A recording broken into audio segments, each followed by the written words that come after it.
Okay, good afternoon, everyone. Check. And welcome. Today is Thursday, September 22nd, 2022, and we're welcoming you to a land use meeting and Port Authority meeting of the County Commissioners of Manatee County and the Port Authority of Manatee County. We're going to start the way we always do. We're going to start by honoring God and by honoring our great nation. So at this time, if you're able, please stand. We have with us Reverend Guy Glass of Bethany Baptist Church to lead us in the invocation. Thank you once again for the privilege and opportunity of leading a meeting in prayer. Would you please bow with me? In the book of Romans, dear Father, Paul instructs us that we are to be aware of those in authority, that they are God's servants. So this afternoon I take but a few moments in all of eternity to pray for our governing officials. These are county commissioners. I pray for them to be granted the wisdom necessary to rightly govern our county with integrity, transparency, and concern for the people. Dear Lord, they have a difficult task before them both today and every time that they meet. There will always be the tension to balance the needs of the county with the needs of each community. Our county, dear God, is a diverse population. Many families have lived here for several generations and others have recently relocated. Our county grows with each passing day, and this brings the concerns of preservation of land and wise use of our resources. Manatee County has both agriculture and industry, dear God, farming and commercial endeavors, rural and urban. The services that are provided are not without limits in manpower nor finances. This requires our commissioners today and every day to balance the needs with resources and seek to do the best they can with what they have been provided. Dear Father, there will be times when our leaders must convene and communicate greater needs to those in our state offices. When those times come, it is my prayer that they will find favor in the sight of those they are speaking to, so that those needs beyond the scope of the county can receive the state funding in order that Manatee County might flourish. This afternoon, I also pray for our most needy, the youngest in our county and the elderly of our county. May the decisions that affect them be done in such a way that the security and need of these groups is satisfied. And Father, I also asked you to protect and guide our governor, protect our law enforcement personnel, first responders, whether they be fire protection, safety, doctor, nurse, or EMT. Dear God, for those of our community serving in the military, whether here or overseas, bring them safely home to their families as well. Dear God, may we sense your presence here. May it guide every aspect of this meeting now in session. In Christ's name and for his sake. Amen. Amen. I pledge allegiance to the flag of the United States of America and to the republic for which it stands, one nation, under God, indivisible, with liberty and justice for all. Thank you, Reverend Glass. Thank you, sir. All right, so we're going to start today with the Port Authority meeting. So what we'll do is we'll just quickly recess this meeting, and we will hand it over, the gavel over to Commissioner Bellamy, who is the chair of the Port Authority. So we're in recess. Excuse me. And we will open the Port Authority's right. We will open the Port Authority meeting. Manatee County Port Authority may take action on any matter during this meeting, including those items set forth within the agenda. At the option of the chairperson, may take business out of order if the chairperson determines that such a change in the agenda schedule will expedite the business of the Port Authority. We will call the Port Authority to order with public comment. Do we have any public comments on Port Authority business? Port Authority business only. We do not have any public comments for Port Authority. We will now open up to our Executive Director for consent agenda. Go for it. Thank you very much, Mr. Chairman, Commissioners. Welcome to the September meeting of the Port Authority. Just by way of comment, next month we are planning, based on your availability, to have you at the port for the October meeting. However, in 1 week we will finish our fiscal year like you are. At the county, we expect to finish with record volume, record revenues, and record investments. So another very successful year for the port. Thanks to our customers and tenants, things are really kicking all cylinders, and we continue even next year to grow what we did this year, which was already a record. We will have gone from about 9,000 containers 10, 15 years ago to 180,000 containers, and we are obviously, trying to raise that level. And so today, we only have one item, so we'll want to be in and out. I know we have a busy schedule, so we look for your consideration to approve the consent agenda, which is the one and only item on your agenda today. Second. We have a motion by Commissioner Barr and a second by Commissioner Servia.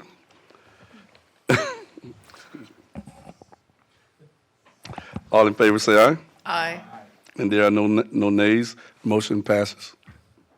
Thank you, Mr. Chairman, Commissioners. That's all I have. I don't have any comments. We have any commissioners that want to speak? Commissioner Whitmore. I just want to say that I was here when there were only 8,000 containers, and we would drive through those warehouses that we built, and there was nobody in them. We could turn our car in them. So kudos to you, and we're very proud of the work that you've done and the economic development that you've done there and brought jobs to Manatee County and all the great deals that you've done since you've been there. So I just want to tell you appreciate it. Thank you. If I may respond, Mr. Chairman, I think I owe it to the team. We have a great team together, and that's what makes it all possible. So, but thank you very much. And we're always thankful for all the work that you and your great team, the great team does. Do we have any comments? I knew it was coming. Well, I wasn't going to, you kept looking at me, so. We got the best staff at the port, of any port in the United States. We all know that. You've all done a great job. Look how we have progressed forward and moved forward. It's amazing. We got it. See what you made me do. I can remember too, when you'd go out to the port for a meeting and you wouldn't see hardly anybody in a car riding around or any trucks or much of anything. And you go out there now and I'm just amazed at all the traffic that's out there and the ships. We have really grown. So congratulations to all of you. You are a great team, and you know what? That's what it takes, a great team. So congratulations to all of you for what you've accomplished. Thank you. Good leader at the top. Any more commissioner comments? And we do not have any more, so we can officially close this meeting. Thank you. Thank you very much. Welcome back to the land use meeting. It's a beautiful day in Manatee County, and we are going to go to Denise and for changes to today's agenda. Okay, I think I'm on. So update to the agenda. Item 7, PA 22-02, Ordinance 22-20, Project Innovation, County-initiated large-scale comprehensive plan map and text amendment, PLN 2201-0055. It's legislative, and we have Kelly Klepper with Kimley Horn presenting. Item number 8, PDMU 22-02ZG, Project Innovation, Manatee County. It's the owner, PLN 2201-0072, quasi-judicial. Again, Kimley Horn will be presenting. Number 9, LDCT 2202, Ordinance 22-26, Land Development Code Text Amendment, County Initiated Agritourism, PLN 2201-0128. It's legislative, and Bill O'Shea will be here for our principal planner. And 13 on the regular agenda, discussion regarding current land use neighborhood meeting procedures. This item has been deferred. Thank you, ma'am.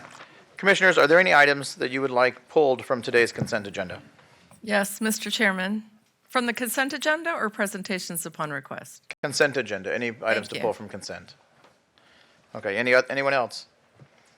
All right, no items being pulled from consent. We'll move into citizen comment on future agenda items. Is there anyone here, I don't have any cards, no one has signed up, but is there anyone here who would like to speak on an item that may appear on a future agenda, but it is not on today's agenda? Yes, sir, come forward, please, if you'd like to speak on an item that may appear on a future agenda. Please state your first name, your last name, your county of residence, and you'll have 3 minutes. Sure. Don O'Brien, and I'm in Bradenton.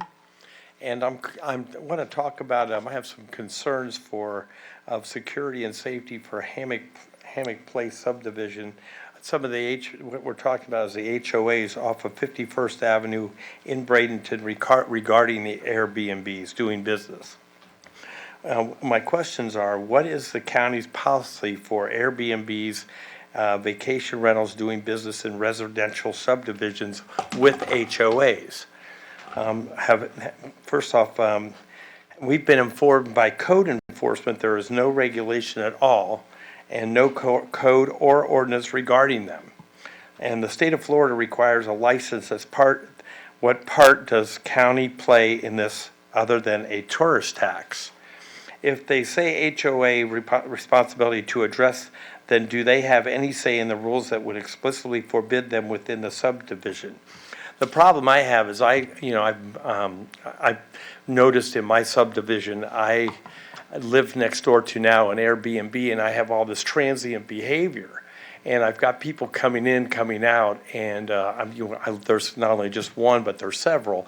And we're trying to figure out what is it the county can do for us, or what are our rights, so that we have an opportunity to, are they controlled as to what, just people coming and doing business in our neighborhoods, and not only just this transient behavior, but there's drug use, there's other things that are going on in our neighborhoods. So I'm curious, what does the commission, if they can, and what they can do to help us?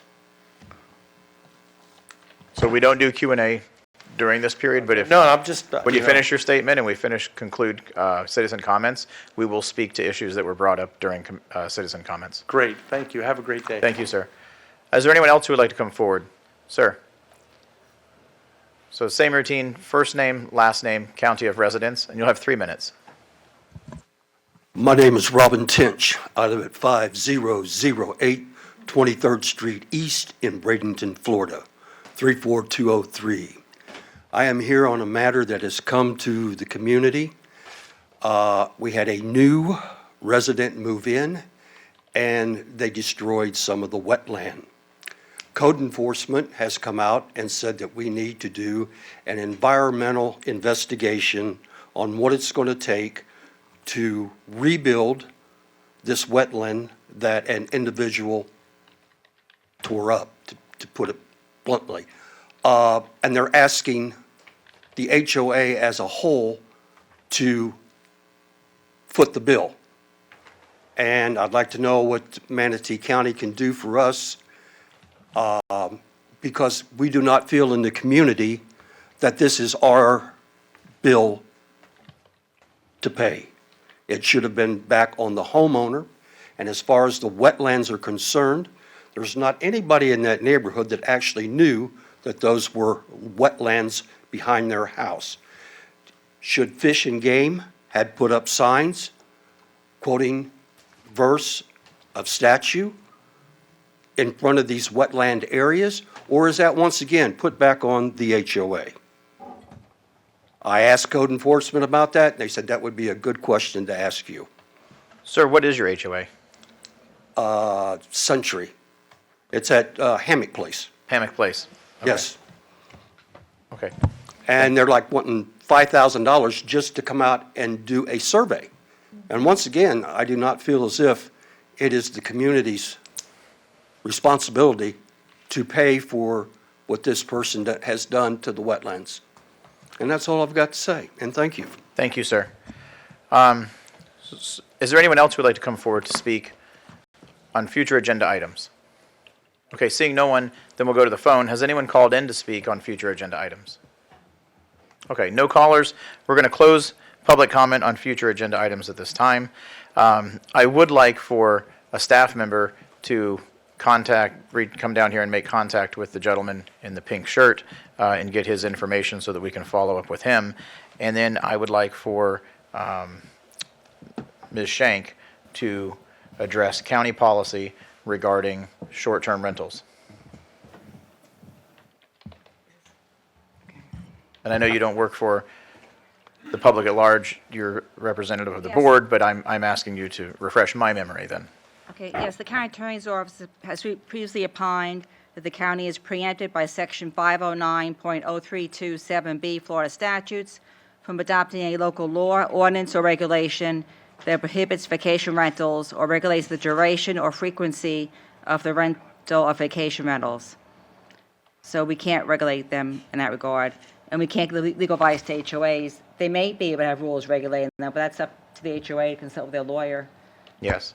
Okay, thank you, ma'am. Commissioner Whitmore and Denise Greer are on the board. Yeah, the state changed the laws in 2011, and if you didn't have regulations in place, cities or the county, then you were just out of luck. And the county didn't, and neither did a lot of the cities. So we have no authority, and the state has even made it a little bit harder for residents. I live on Anna Maria Island. I've got tourists all around me, but I lived in a R1 district. You're only allowed to rent every 30 days, so I have a little bit of savior, but they don't pay attention. But if you're in a HOA, and if your HOA doesn't have rules, then you got to talk to your HOA's attorney, but you're probably not, The only thing we've ever told citizens is you control it by parking and noise from the sheriff, and that's about it, sorry. And then the resident, Mr. Tinch, just so you know, to me, being up here, it could be a civil matter because of your HOA. And HOA is like its own separate government. They do that so that they could take monies from the state to build public roads and stuff like that. And you have your own rules, and we can't even interfere with that. So but you're going to have a staff person talk to you, because I may be wrong, but that's how I take it. So that's all I have on both of them. Thank you. Thank you, ma'am. And Denise Greer. I was just going to ask Cindy Jean, if you could go get the gentleman's information, including email and phone number for us, please. Perfect. Thank Mr. you. Chairman, I'm signed up to speak. I don't have you on here, but go ahead. I'm under each person willing to speak on, maybe I clicked the wrong one. That's okay, go ahead. Thank you, okay. So for the gentleman who had the wetland issues, I would suggest that you call SwiftMud. If you haven't already, the Southwest Florida Water Management District, make sure you file a report with them. And as Commissioner Whitmore said, it may be a civil matter between your HOA and the resident at the HOA, but if there's any violation of the site plan that was approved by Manatee County or the plat that was approved by Manatee County, then it could be a code enforcement matter as well. Okay? Okay, hold on. You're not on the record. We can't do Q&A back and forth. Yeah, I'm but sorry. It's just a statement from the commissioner. And regarding the Airbnbs, so we hear a lot of complaints from neighborhoods. The county does have the ability to adopt some regulations if they want to. So I would suggest that you work with your county commissioners, whoever that is, your district commissioner and your at-large commissioners, to tell them what you need and what you need relief from, because the county does have the ability to adopt some restrictions. Thank you. Okay, seeing no one else on the board, we have completed the Port Authority meeting. Then we will move forward with consent, and I'll entertain motions on consent. Motion to approve. Second. So we have a motion by Commissioner Cruz to approve the consent agenda, and a second by Commissioner Baugh. I don't have any buttons. That's okay, they're going to punch it in for you. There we go. And commissioners, we're ready to cast our votes. Yeah, he popped it up.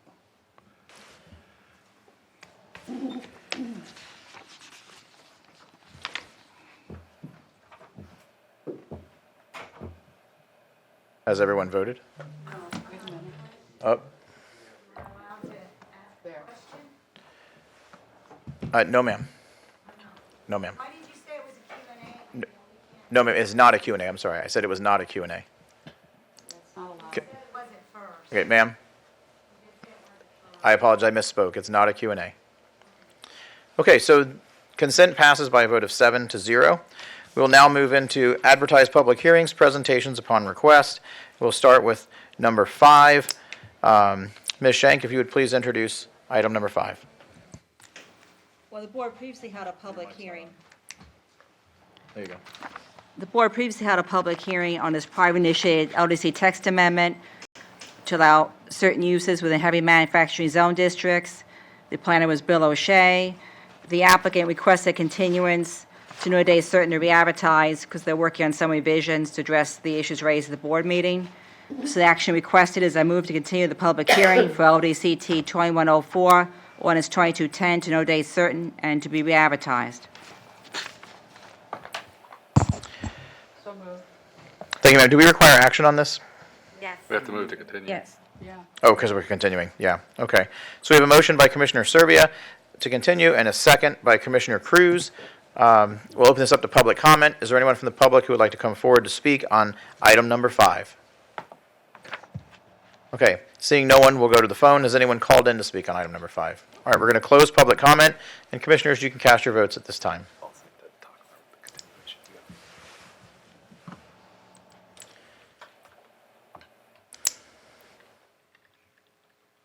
So since Bellamy is not here,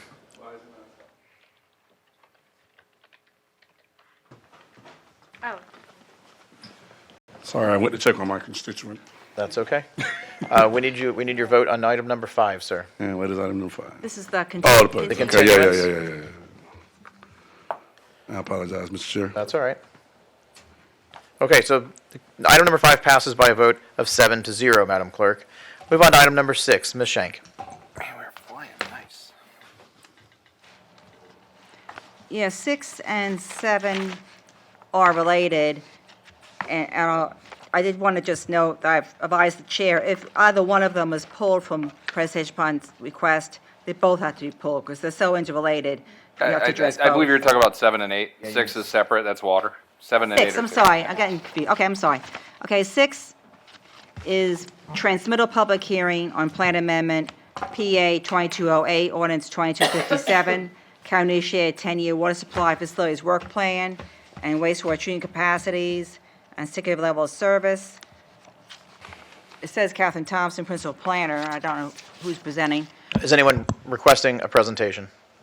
Yes, I would like just a short summary presentation, please. Okay, who's presenting for staff?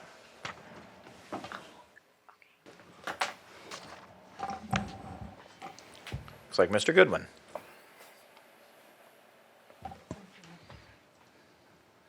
Jeff Goodwin, Interim Utilities Director. Greetings, Commissioners.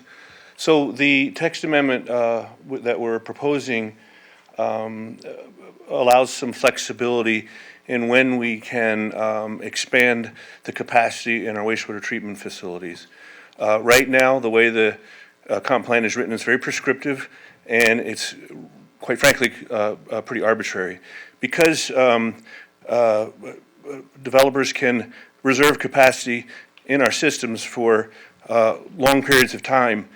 We have capacity, actual capacity that's available to be used, but on paper, it shows that that capacity is already taken up. So we went through a long study, and we went to the county attorney to try to determine when, if in fact we could interpret the language differently. And in fact, what we had come up with is that we don't have to have the capacity built when we issue the CLOS, but in fact, we can guarantee the capacity will be there when the impact on the facility will occur. We feel this gives us a lot more flexibility. We're not building capacity before it's needed. We're not spending the money before we really need to. So that was the point of the wastewater. The water was just correcting the date for the water supply plan when it was last completed. So may I ask one question about that? So it's my understanding that capacity is reserved at the final site plan stage now with the CLOS, not at the preliminary site plan, I don't believe, only the final. So now would that allow you to actually encumber the capacity at building permit or final plat or both? We would have the, so, I'm sorry, when you say building permit, yeah, we would have the capacity available long before building permit. The plans for expanding the treatment facilities are already underway. We're just not, we're trying to keep from having to build years ahead before the capacity is actually going to be used. Maintaining that capacity in the system is very, very costly, and if it's not being used, the existing ratepayer is paying for it.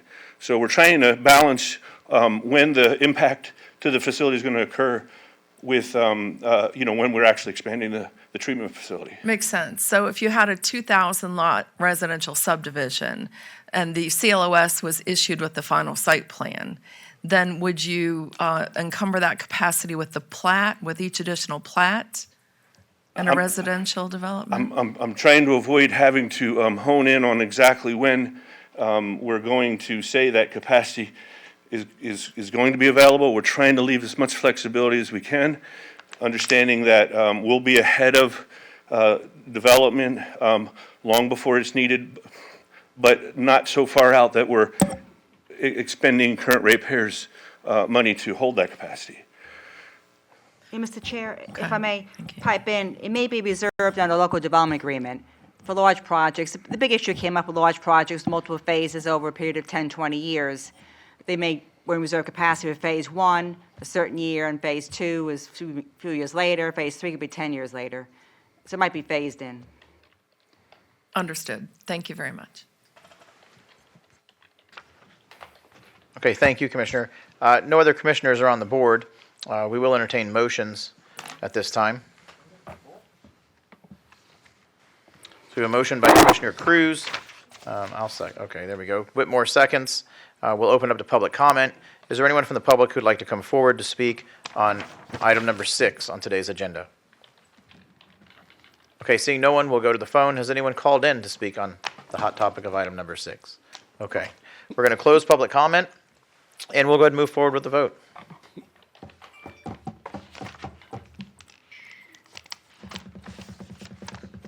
All right, Madam Clerk, item 6 passes unanimously by a vote of 7-0. And then Ms. Schenk, if you would please introduce 7, I don't know if you want to do 7 and 8 together, how you want to, maybe you would address how we should approach 7 and 8. Oh, wait, Commissioner Serbia is on the board. Did you need to speak before we? I was just going to ask that this be pulled for full presentation. Okay. And I was going to respond that if we pull one, we have to pull both 7 and 8, because they're both, the comprehensive plan amendment and the rezoning are interrelated. They all depend on each other. And I could read 7 and 8 and open public hearings together if you want, but just keep in mind the rezoning is quasi-judicial, so I have to go through the quasi-judicial order. Okay. Who is here from staff to present? Rosina Leidner, and we have consultants. Okay, Rosina, so Commissioner Serbia has requested a full presentation. Madam Clerk? Since one of them is quasi-judicial, should I go ahead and do this? Yes, I would suggest we go through the quasi-judicial order for both of them. Yeah. Anyone interested in speaking before the board today, please stand and raise your right hand, even if you have an idea that you might speak. Do you swear or affirm that the factual statements and representations you are about to make to the Board of County Commissioners are truthful and accurate? Yes. Thank you. When you step to the podium, please state your name, your county of residence, and if you've been sworn. Good afternoon. Is Mr. Kelly Klepper for Kilby Homes that is representing us, and is the person that's going to do the presentation. Okay. First, since we're going to treat this as quasi-judicial, Commissioners, does anyone have any ex parte communication that they would like to disclose at this time? Chair, I have to read the whole. Oh, you want to read the whole? I didn't really read the whole. Read the whole. So number 7 is the Council Plan Amendment, PA 2207, Ordinance 2220, Project Innovation, County Initiated Large-Scale Map and Text Amendment. And the later rezone is number 8, zoning ordinance PDMU 2202ZG, Project Innovation. Both these are Manatee County initiated, and the rezoning is quasi-judicial of approximately 159.49 acres from A1 zone district to planned development mixed-use zone district, and approving a general development plan as stated in the ordinance title. Okay, thank you, ma'am. Now, does anyone have any ex parte communication they would like to disclose or need to disclose? Don't. We're Aren't we treating the this- applicant? Don't we all have? We're- I talk to myself all the time. I mean, I'm just saying. I would say we've been involved in this from. Well, we're looking at with citizens or Commissioner, third parties. Oh, with third parties. Oh, Commissioner Cruz has disclosed that he talks to himself all the time. all the time. So then we will move on to applicant presentation. Who is here representing the applicant? Good afternoon, Mr. Chairman. For the record, Kelly Klepper with Kimley Horn Associates, and I have been sworn.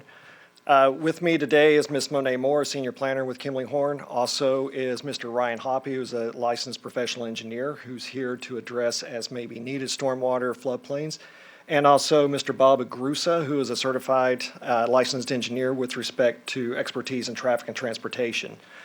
So I know we've got a full presentation. I'll say a lot of the information that you're going to hear between the comprehensive plan and the rezoning is very similar in nature, so I apologize right now if some of it seems redundant. If we could have the presentation, please.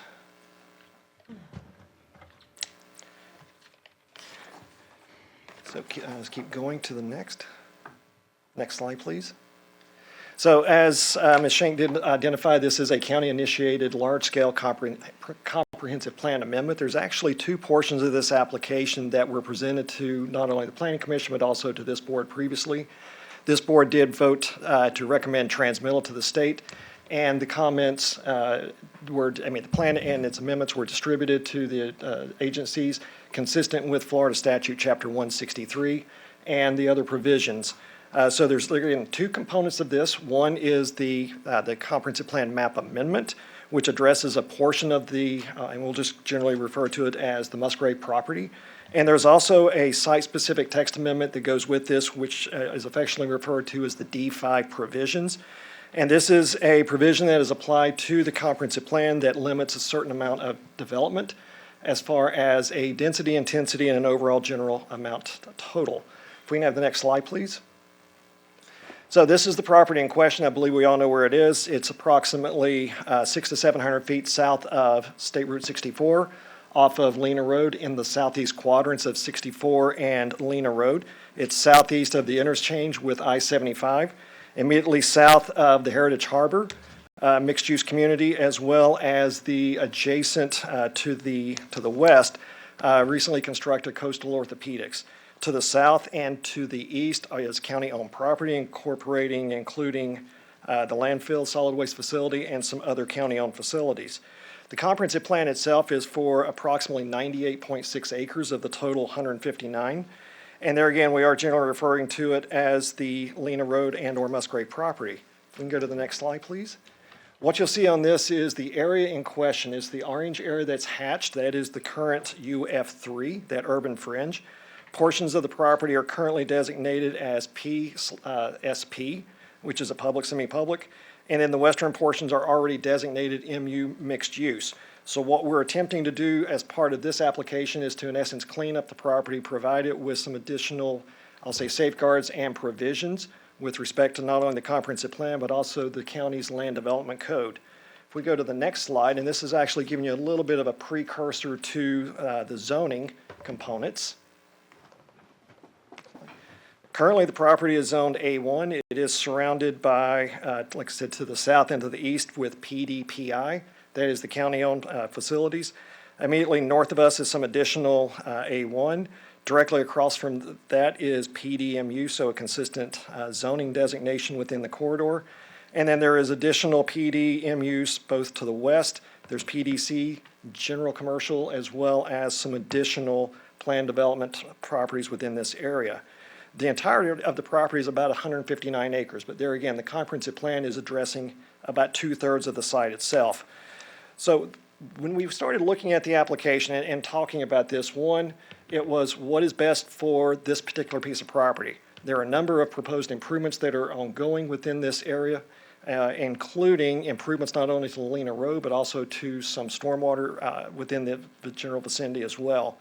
This, as we've identified previously, was more of an infill type of development, especially when you start looking at not only the zoning, but also the existing UF3, which in our professional opinion, I've been doing this for over 30 years, in this case was more of a holding zone and holding designation.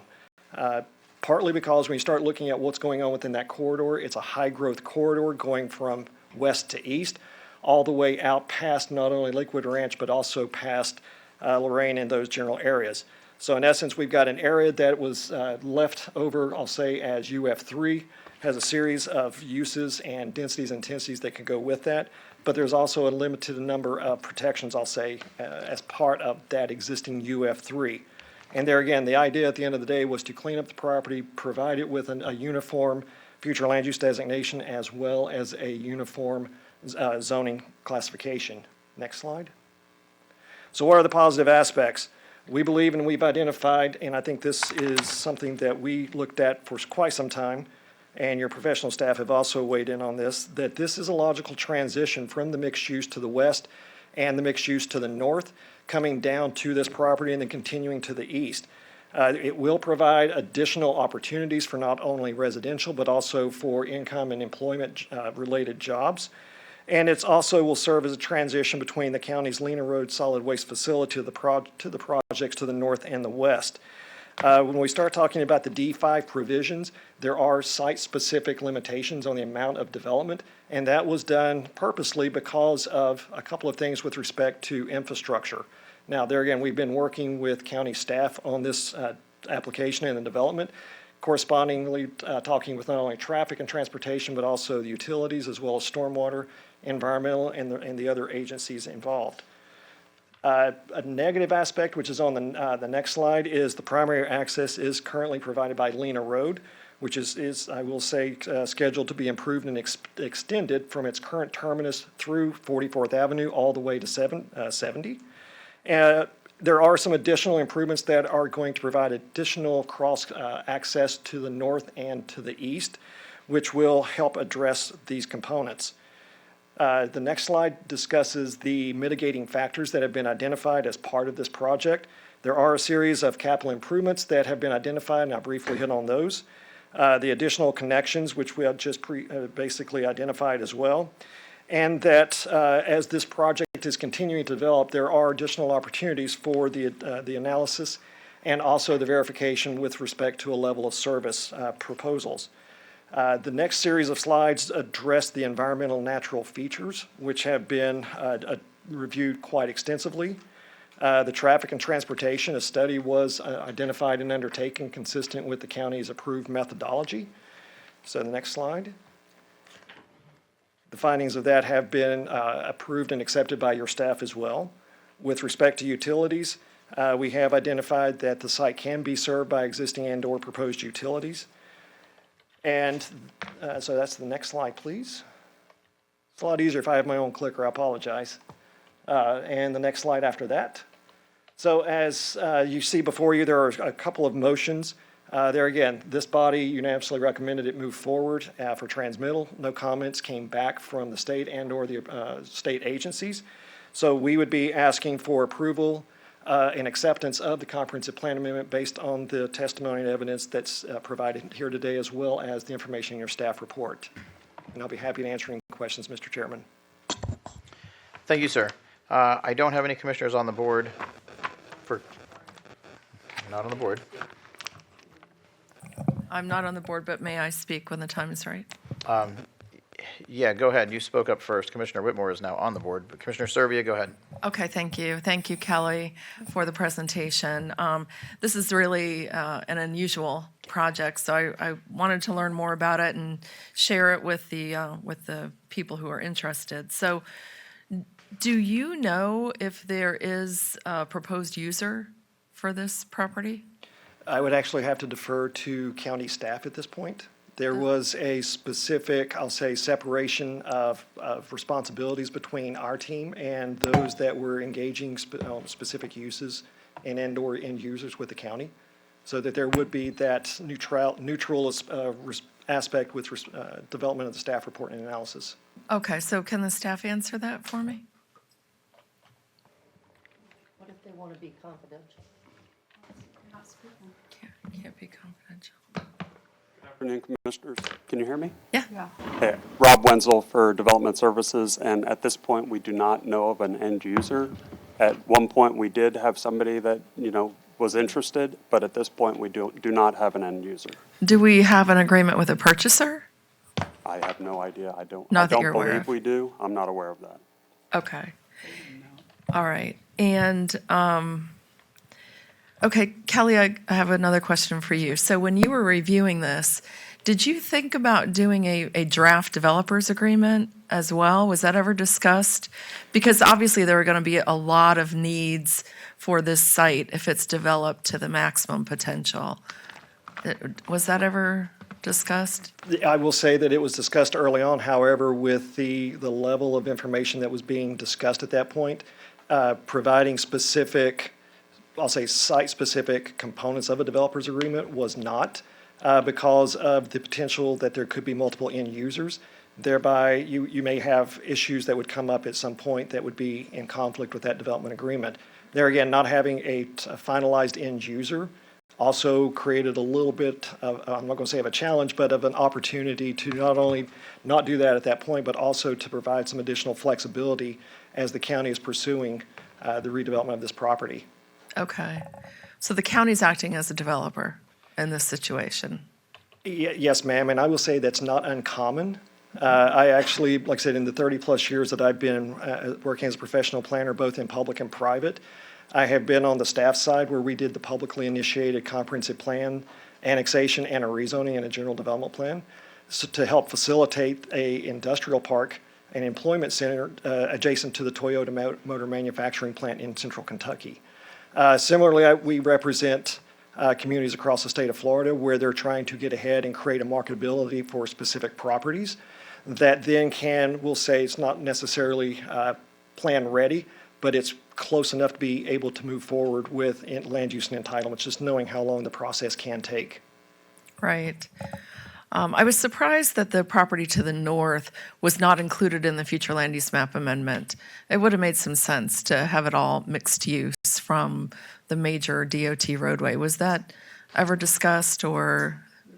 I know it's a separate property owner. I understand that, but it seemed like it would have been a good time to incorporate that. Talk to me about access.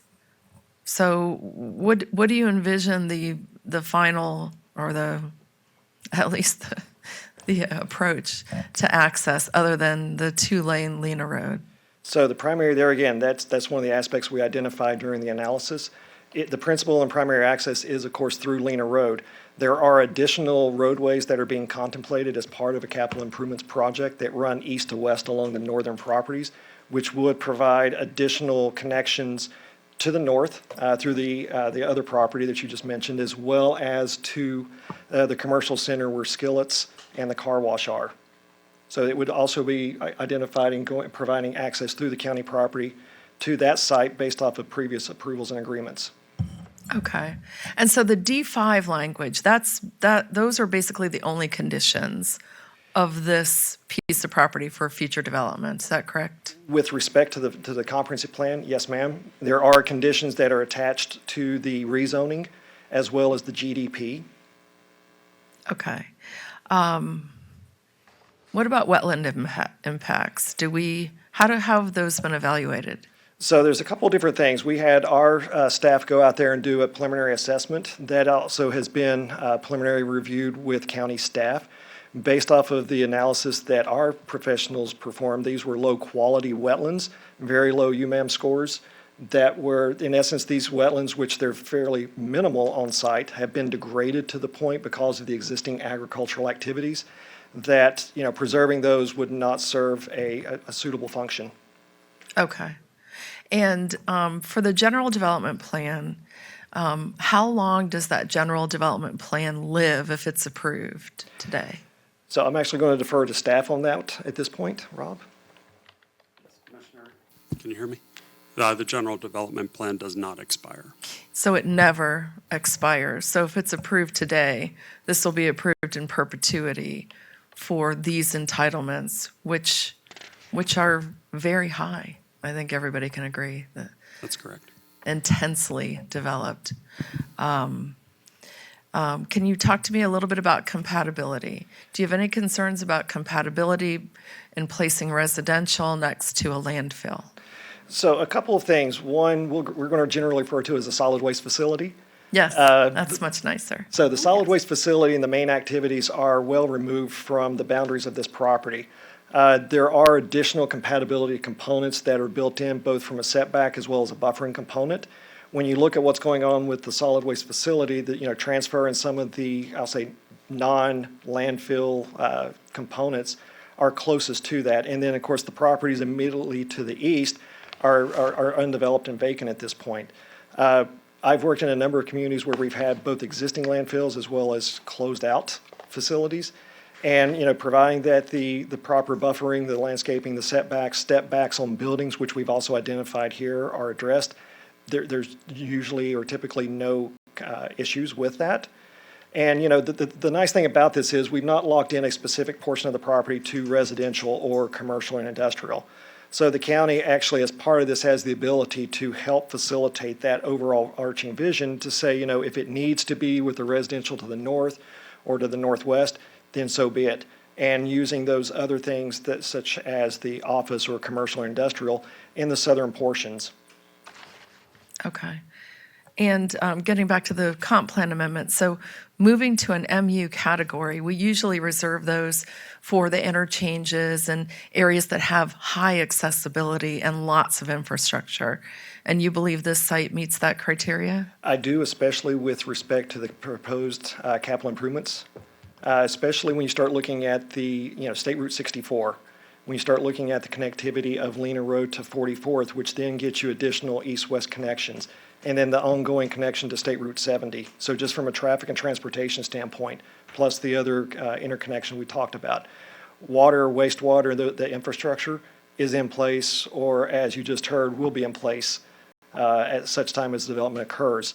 Stormwater has already been addressed. Floodplains has already been addressed. So all of those factors that could potentially limit the usability of the site have either been addressed or are continuing to be addressed as specific projects are proposed.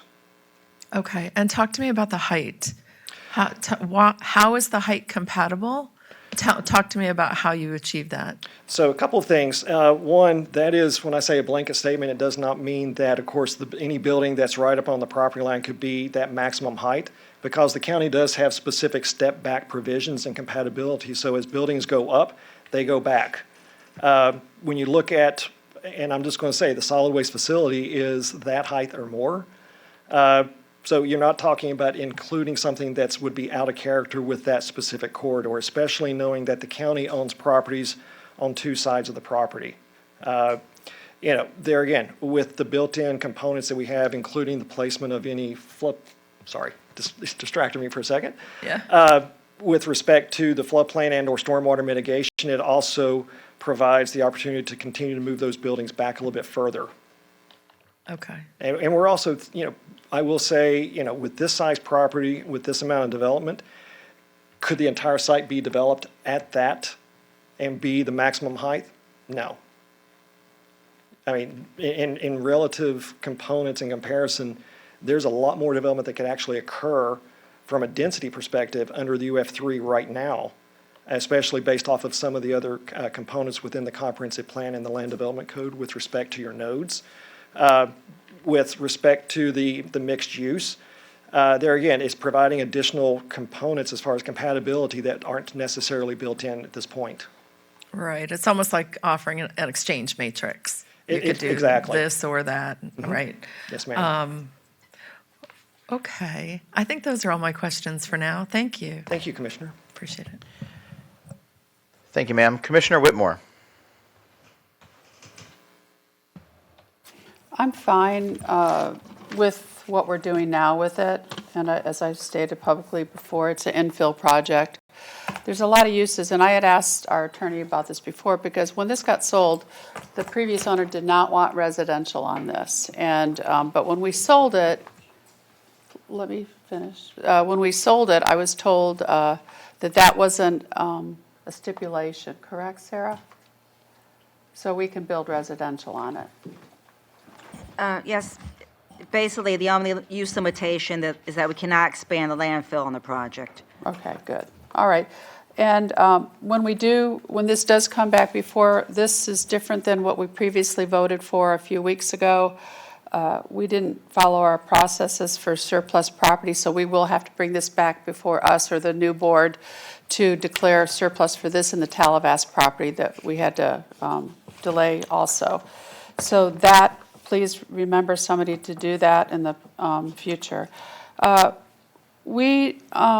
When we do develop this or we do sell it off, we do get paid back for the monies that we spent on this, which was $28 million plus $2 million for the road. And I think, just so you all remember, I think 50% of it, or maybe it's too high, goes back to utilities. I know I talked to utilities before. 15 million goes back. 15 million, okay. Well, we paid 30 for it, so it's 50%. These are questions. These are Thank you. Commissioners, these are questions for the applicant, please. Well, that's us. We're the applicant. Yes, but when we started, I asked who, Actually, look at Rob. I when looked we at started, Rob. I asked who was representing the applicant, and this gentleman is representing the applicant.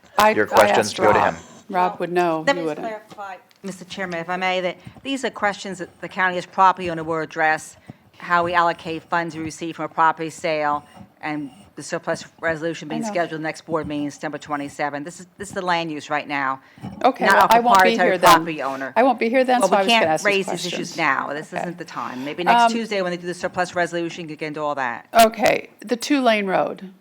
It's going to be a two-lane road all the way to 70. Are we going to do it four-lane? Because that's going to be a lot of development in this new property. So there was some discussion as far as making it a 4-lane. However, based off of analysis and discussions with the county staff, including Public Works and Transportation, it was scaled back to the 2-lane. I will say that there is sufficient right-of-way to accommodate additional roadway improvements at such time as warranted. Okay, so we have the funds already to do the two-lane, the 2 million, so we will be doing that. But with this, we'll probably have residential. And the previous group that was going to do this project was going to have industrial, whatever, commercial and residential on it, or housing on it. And we felt at that time that probably would hold it also, right? Were you involved with it? I was not at that time. Okay. Now, the height, I don't think there should be any issues with that because the landfill is pretty high. Last time I rode up it with staff, there was a deer on top, so they may enjoy to be up there. Okay, so we're okay with the previous agreement not interfering, and you all know that we have to reimburse utilities back. And I don't remember us being the developer since I've been up here. Have we ever done that before? Have we? Do you know? So not to my knowledge to this scale. I will say that it is a common practice at the county because you were a developer of Hidden Harbor Park, of GT Bray, of Well, Lincoln, none of us were around, that was 50 years ago, but yeah. Lincoln okay. Park Pool and Park Facility. Okay. Lakewood Ranch Library at this very moment. Yes. We're the developer? We're building it. Well, that's our park. That's different. This is a commercial business. Okay. I mean, we're not going to build this, Commissioner. We're essentially Oh, the I know what we're applicant here in a doing. zoning change. We're doing all we're doing all the work, so whoever does do it doesn't have to do it. Well, we're doing this to increase the value so the taxpayer right. gets I maximum know that. return on their investment, their bad investment. Okay. Wait a minute, in all due respect, I don't want to hear that again until we leave, You may not want to please. hear it, but that's what it is. It's not true, Mr. Van Osterbridge, you weren't here. Yeah, Will you- let's move on I with the have the meeting. floor. Do not disrespect the decisions of previous boards, and I mean it. Stated fact. Okay, so, thank you, sir. I assume staff, do you have anything to present? No. Okay. I had that feeling. All right. So then we will move on with public comment at this time. This is quasi-judicial, so there will not be phone calls, but is there anyone from the public who is here today who would like to speak on this specific agenda item? Okay, seeing no one, then we're going to close public comment at this time. Would the applicant like to make any final comments? Okay, I have no one on the board. So then we move into deliberations, but I don't have anyone on the board at this time. So you're trying to get on the board? Commissioner Cruz is on the board. Yeah, just real quick. I mean, this was we've talked about a lot of things to help move things along in Manatee County, both from a housing standpoint as well as a workforce and development standpoint. You know, we spoke last year, and I worked on it, trying to get it done, about acquiring DeSoto Square Mall. We effectively would have been doing the same thing, taking a large piece of property for a lot of money and then rezoning it and repurposing it in a way that we believe is in the best interest of the community, and it creates value for us, and it also encourages developers to build what we believe collectively that the community needs. We're looking at that right now with other pieces of land. We discussed land banking. This is just essentially what we've talked about, land banking. We're just doing it in reverse. We acquired this property before we discussed land banking, and now we're enacting the very plan that we've discussed. This will be rezoned. It'll create value. It'll create opportunity to do things for an area that can use some more employment base, an area that can use more higher density residential. It's keeping it closer to 75, steering it a little bit more towards the west than some of the other development is going, on an area that has infrastructure, has has a 6-lane road, has Lena, as we discussed. So this isn't us being a developer. We're not building this. We're not taking any development risk associated with this. It's just the nature of the terminology being used, because we're pushing forward a zoning plan that otherwise would have been done by a developer. Once this is rezoned, it's going to create value. It's going to create certainty for developers. It's going to allow us to parcel this off and potentially put deed restrictions within it to make sure there's some level of workforce and affordability, some level of commercial and mixed use associated with this, so it's not just residential. It's a plan we've been discussing for months, if not over a year now, and now we're just finally enacting it. Thank you, sir. Commissioner Serbia. Thank you. I feel uncomfortable with this one, and for these reasons. The timing, I don't think the infrastructure is going to be in place at the time when this could possibly happen. Compatibility, I don't feel can be properly evaluated at this point. And most importantly, if approved today, this will never, ever, ever expire. And I have a problem with that. It's a lot of development in this area, and you never know what future boards and future development plans and corridors are going to end up like. We have no idea what this area will look like in 30 years. But today, if we approve it, it's pretty much telling the area what it will look like. And I just don't have enough information to feel it's appropriate. We will not be able to demand affordable housing in this area, Commissioner Cruz. We can't. I know you said that'll be worked out later, but it won't. The state law does not allow us to do that. So for those reasons, I can't support this. Thank you. Commissioner Cruz. That's factually incorrect. We own this land. I can't force a third party to put affordable housing, and technically, even that portion of what you said was factually incorrect, because I can force them to do it. The state of Florida does allow mandatory inclusionary zoning. They just require us to make the developer whole. There are plenty of places that do it. I don't support that, and I don't believe in that. That's certainly not what I'm saying. But you can do that as long as you're making the developer whole. But we are the developer. You just said we're the developer. Part of the argument and discussion on this board was the fact that we're calling ourselves developer. I can make myself do whatever we want to do. I could take a deed today and set stipulations into a deed of my own property, because that's impacting me. It's going to impact the value of that deed. So when I go to sell it to somebody, those deed restrictions are going to transfer with it, but I certainly can legally do that. I do this in my other job all the time, where I'm dealing with it right now on a piece of land in Dallas, where there was an easement granted to one person but not to another person, and we spent 2 weeks trying to work that out because somebody put that within the deed. So we as a collective county, currently the private owner, currently the developer, can implement our own deed restrictions upon ourselves, and then somebody can purchase these parcels or not with those deed restrictions in place. Okay, thank you, sir. All right, then we're going to go ahead and move forward and entertain motions on number 7. So we have a motion by Commissioner Cruz. I'll second that. Second by Van Ostenbridge. We've held public comment. Let's go ahead and cast votes at this time.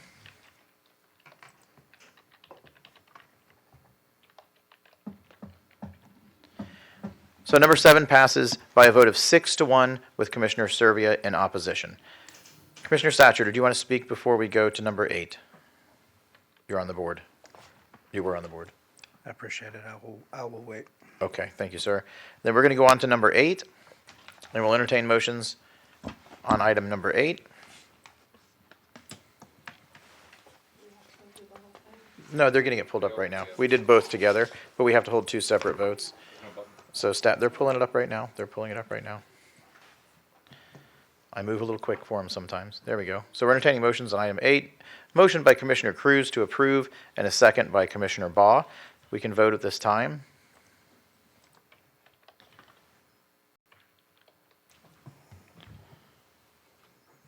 And number 8 passes by a vote of 6-1 with Commissioner Serbia in opposition. All right, then we can move on to item number 9 on today's agenda. Ms. Schenk, if you would please introduce item number 9.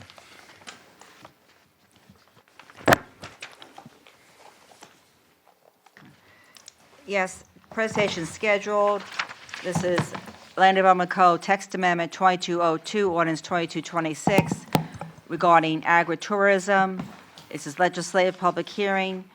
It's the first public hearing, so the vote is not taken today on the merits of the case. And the presentations by Bill O'Shea, Principal Planner. Commissioners, this is presentation scheduled. So, Mr. O'Shea, the floor is yours. Good afternoon, Mr. Chair, Commissioners. For the record, Bill O'Shea, Development Services staff, here today to talk to you about proposed text amendment regarding agritourism. Next slide, please.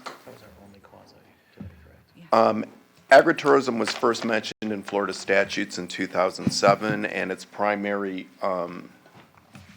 allowance was to allow farmers to open their farms to visitors and provide a secondary income stream related to their agricultural activity. Later on, it was amended to address liability in order for people to enter the site and have the farmers not being liable for any injuries. The statute requires a warning sign to be posted. And then it was amended again to prohibit local governments from enacting or enforcing regulations to prevent agritourism. Finally, language was added to address local concerns regarding substantial off-site impacts, although substantial is not defined, and I think that is the purpose of our discussion today.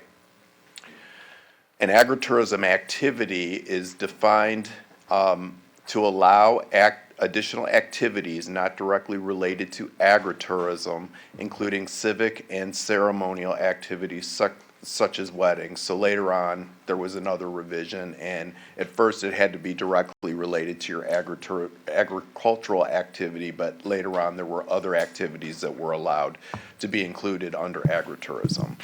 And there's also a provision regarding new buildings that is in the statutes. Next slide, please. So the definition under Florida statutes is it's an agricultural related activity consistent with a bona fide farm. Agritourism allows members of the general public to engage in recreational, entertainment, or educational activities. This includes farming, ranching, historical, cultural, civic, ceremonial, training and exhibition, and harvest your own activities. It does not include the construction of new or additional structures or facilities intended to house, shelter, transport, or accommodate the general public. So in essence, you can use farm buildings, but you can't build and use non-farm relating buildings for an agritourism activity. Next slide, please. The definition also prohibits local government from adoption or enforcing local regulations that prohibit, restricts, or regulates agritourism on bona fide farms, but it does allow local governments to address substantial off-site impacts or emergencies that relate to public health, safety, and welfare.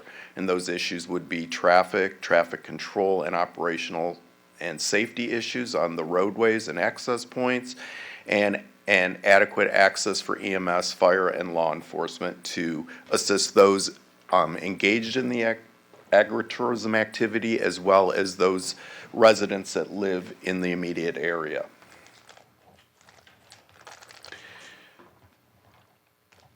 Actually, some of this is a repeat. I thought I took this out. The only additional thing on here is the Florida Right to Farm Act also is another regulation that protects reasonable agricultural and complementary agritourism activities from nuisance and other similar lawsuits. So some example of agritourism activities are educational tours, so it could be the production of crops and livestock, or food and beveraging processing, participation in the production of crops, animals, food and beverages, pick your own sales and stands with produce, cultural tourism such as historical farms, historical villages, museums of folk art and agriculture, accommodation in the form of a farm stay or camping, therapy, either plant or animal assisted, aromatherapy, apitherapy, and goat yoga. That made the list of most likely. Bill, did you really say goat? Goat. I did. Okay. Food and beverages, by that we mean home meals eaten together with a farmer's family at dinner time perhaps, or picnic meals eaten in the field. Recreation and sports, so any walking, hiking, horseback riding, sports requiring large spaces, hunting and fishing would be included. Entertainment such as park and garden visits, agritourist excursions and outings, petting farms, a corn maze, or hay rides. And finally, weddings were added to the list most recently. So why would the county want to regulate agritourism? The county's role and review is to address substantial off-site impacts. Here we have two photos of two different agritourism activities. One is a pick-your-own farm on the left, which doesn't appear to have, an excess of people. Most likely would not fall under this regulation that we're proposing today, versus a concert that may have thousands of people that would arrive approximately at the same time, which could potentially have a much larger impact. And again, we have our pick-your-own farm on the left, showing the parking lot and entrance being relatively empty versus the concert event where there's backed up traffic. So what have we done up to now? So the original proposal that we came before you a couple months ago was for a special permit process to regulate off-site impacts from agritourism activities that were 1,000 or more attendees per day. And under the special permit process, one public hearing would be required under that process, allowing the public to comment during the process. On May 12, 2022, Planning Commission recommended denial. At the first board hearing, there were concerns from both the public and board over the proposed text amendment. Many thought it went too far. On June 16th, a motion was made to direct staff to bring back language to regulate agritourism under a temporary use permit and to conduct public outreach.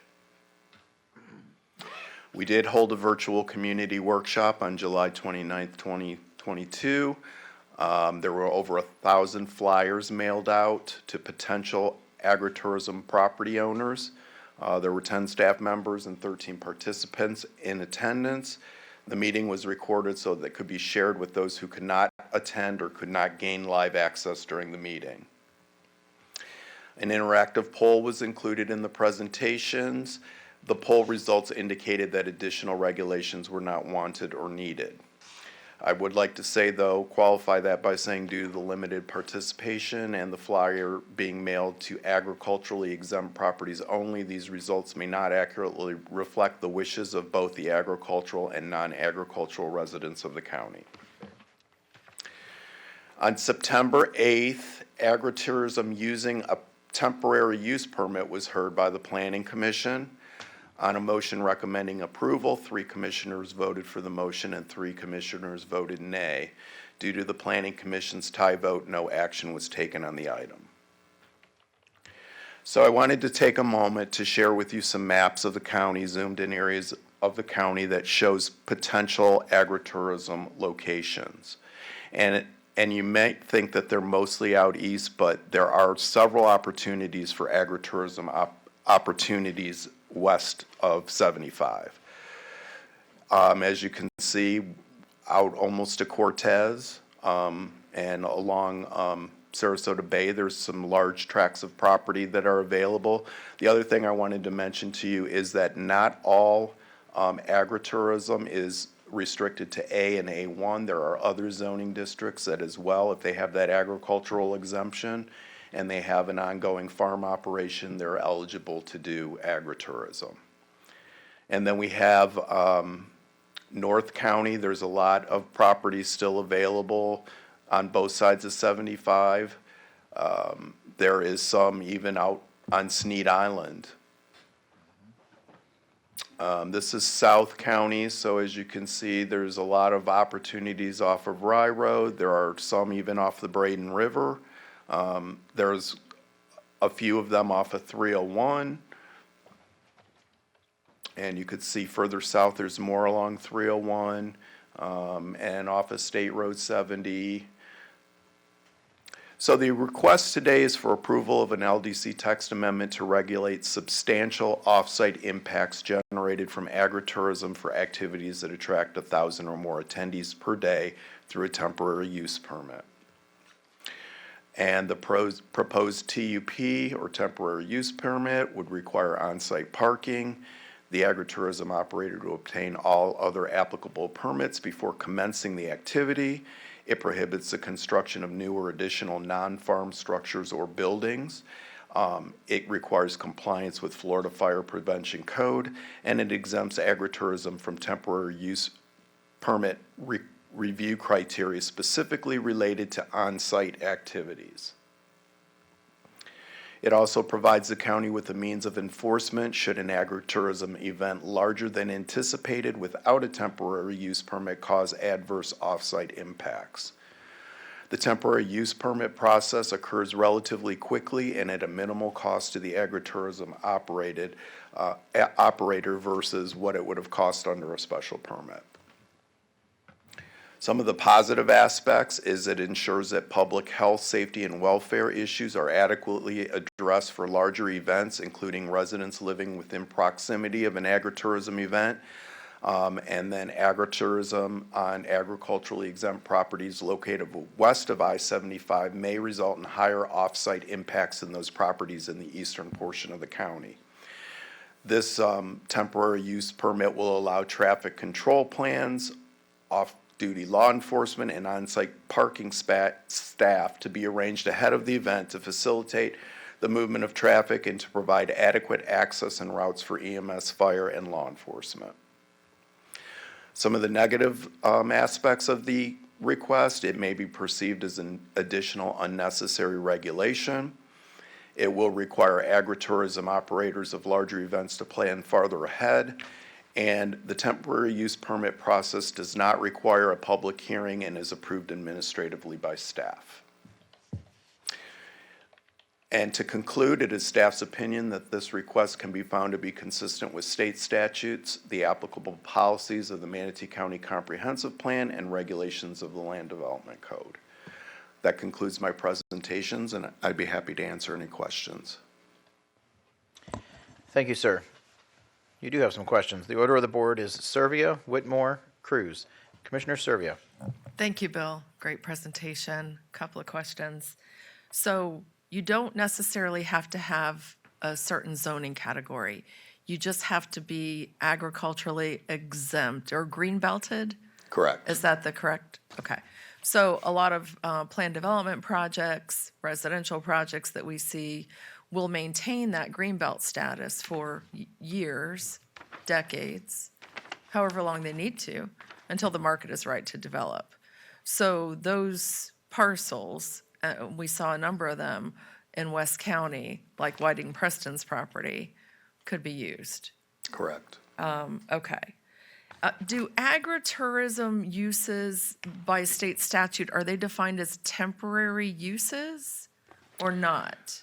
I don't necessarily think they're temporary uses, but they're infrequent uses. So I think that we were of the impression after our first meeting with staff, or with you, with the board, that that might be a more appropriate way to go, because you may have a couple activities a year.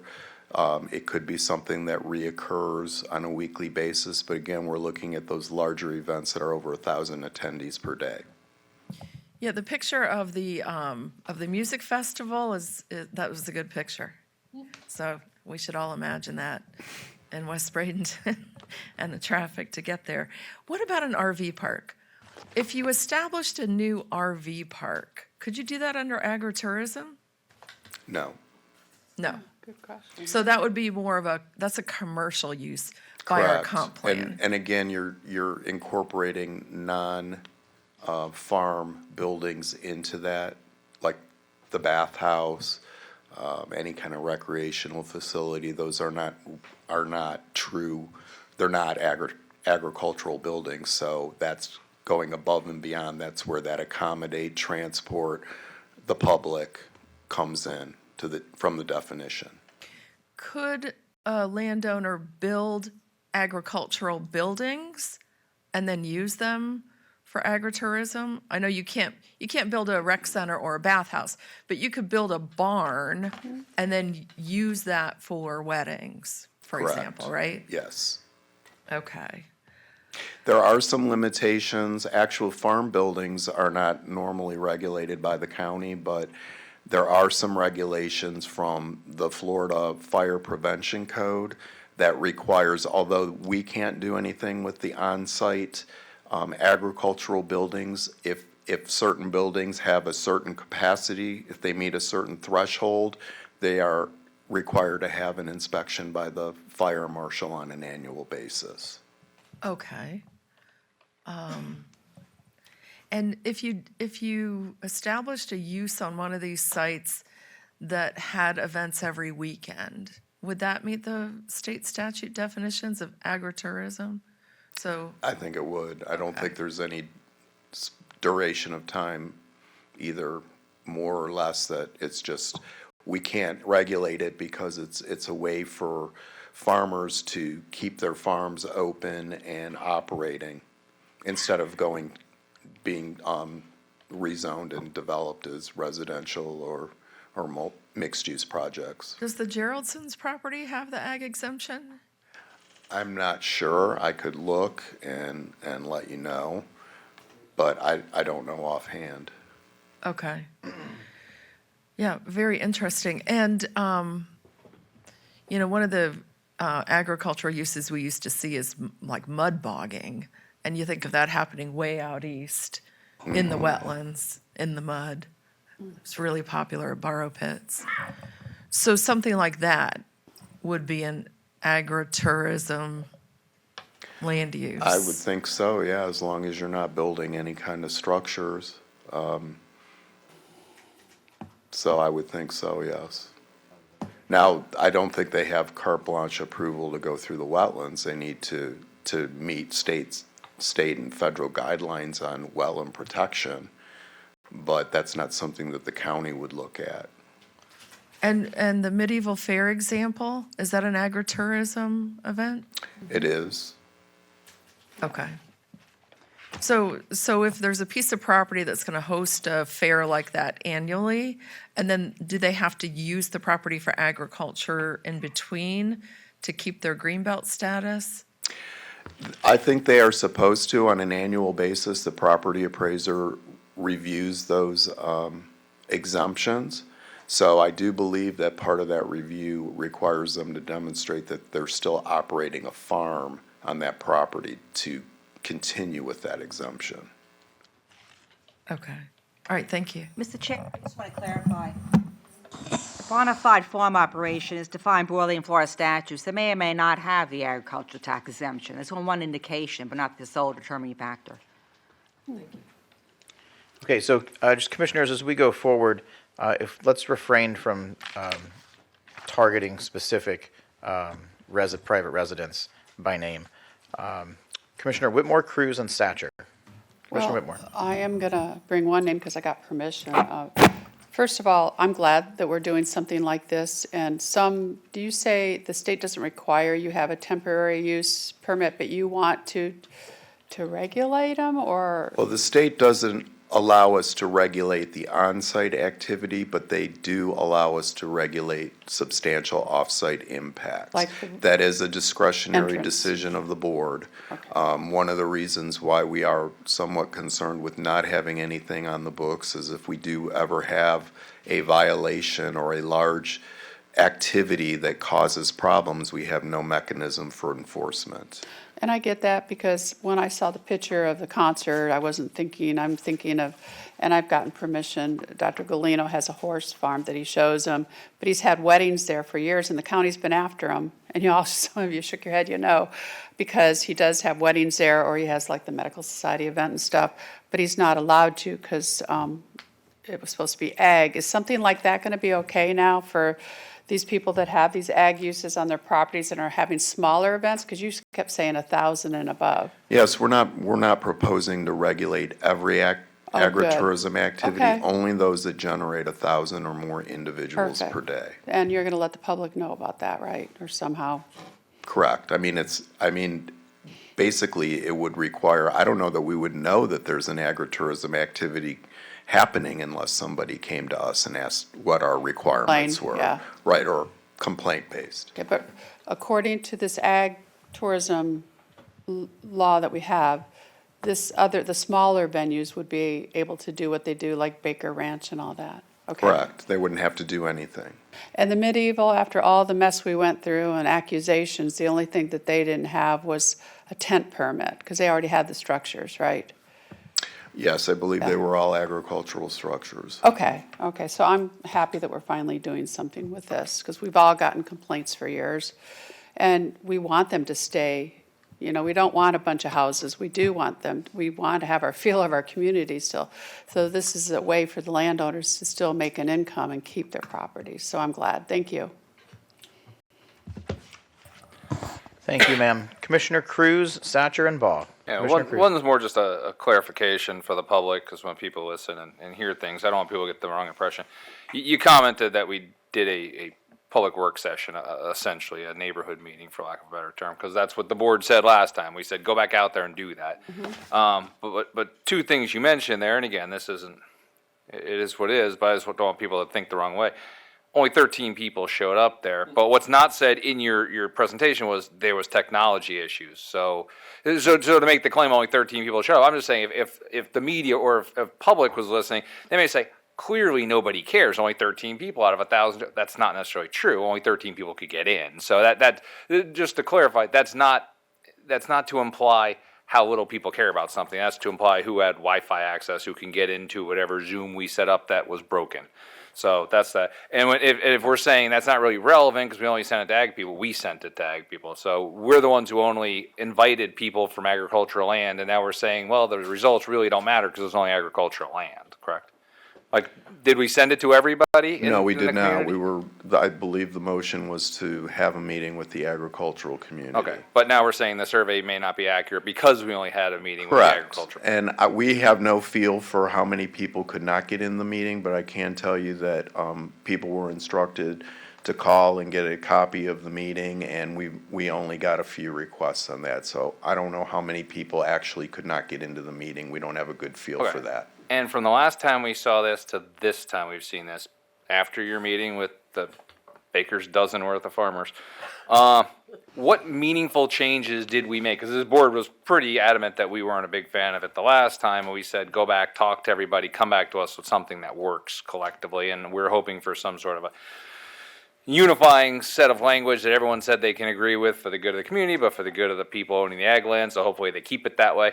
What meaningful changes were made here? Because I see it's still 1,000 people, which I didn't understand the first time. It seemed incredibly arbitrary as a round number. I mean, 1,000 people down 9th at a nondescript, not-to-be-named family's farm out west is meaningfully different than 1,000 people at Medieval Fair or a different place on 675 that a family may own and have fall festivals.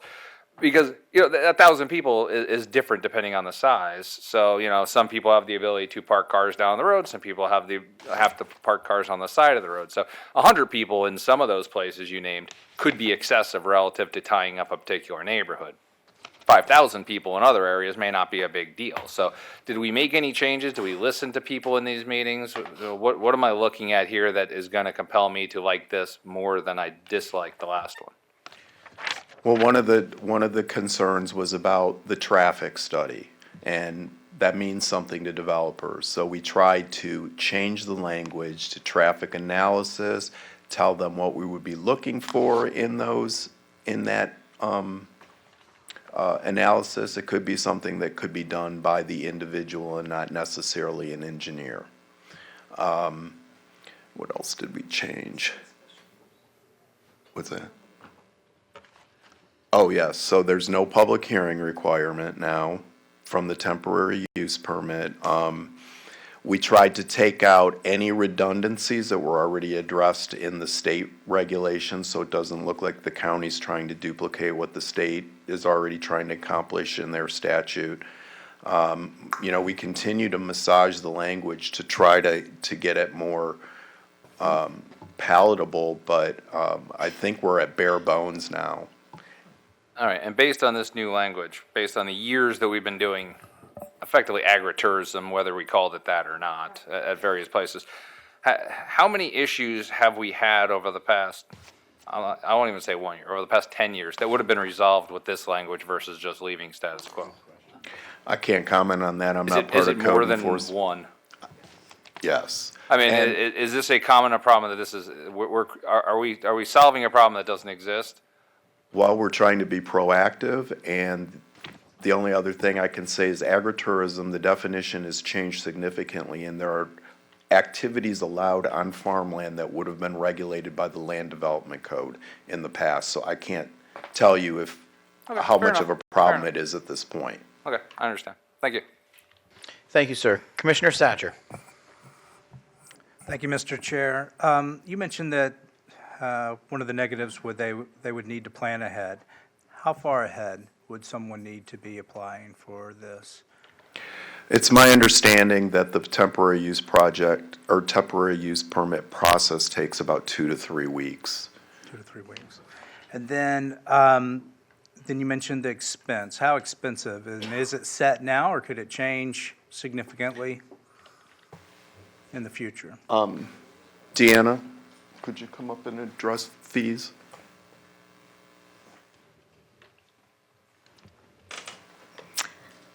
Good afternoon, Board. I'm Deanna Ward, the Permitting Manager for Development Services. The fee for the temporary use is $277. It's a flat rate fee, and we do request a 30-day application prior to the event for all the outside reviewers to have time to review that. And then I thought I recalled that the state statute was specific as far as structures. There was one specific kind that they could not, that was not included in the law, but all the others were. Am I wrong on that? I can go to the definition for you. When you read the definition, is that going to be from the state or from our code? From the state. Okay, And our definition will mirror the state's. correct.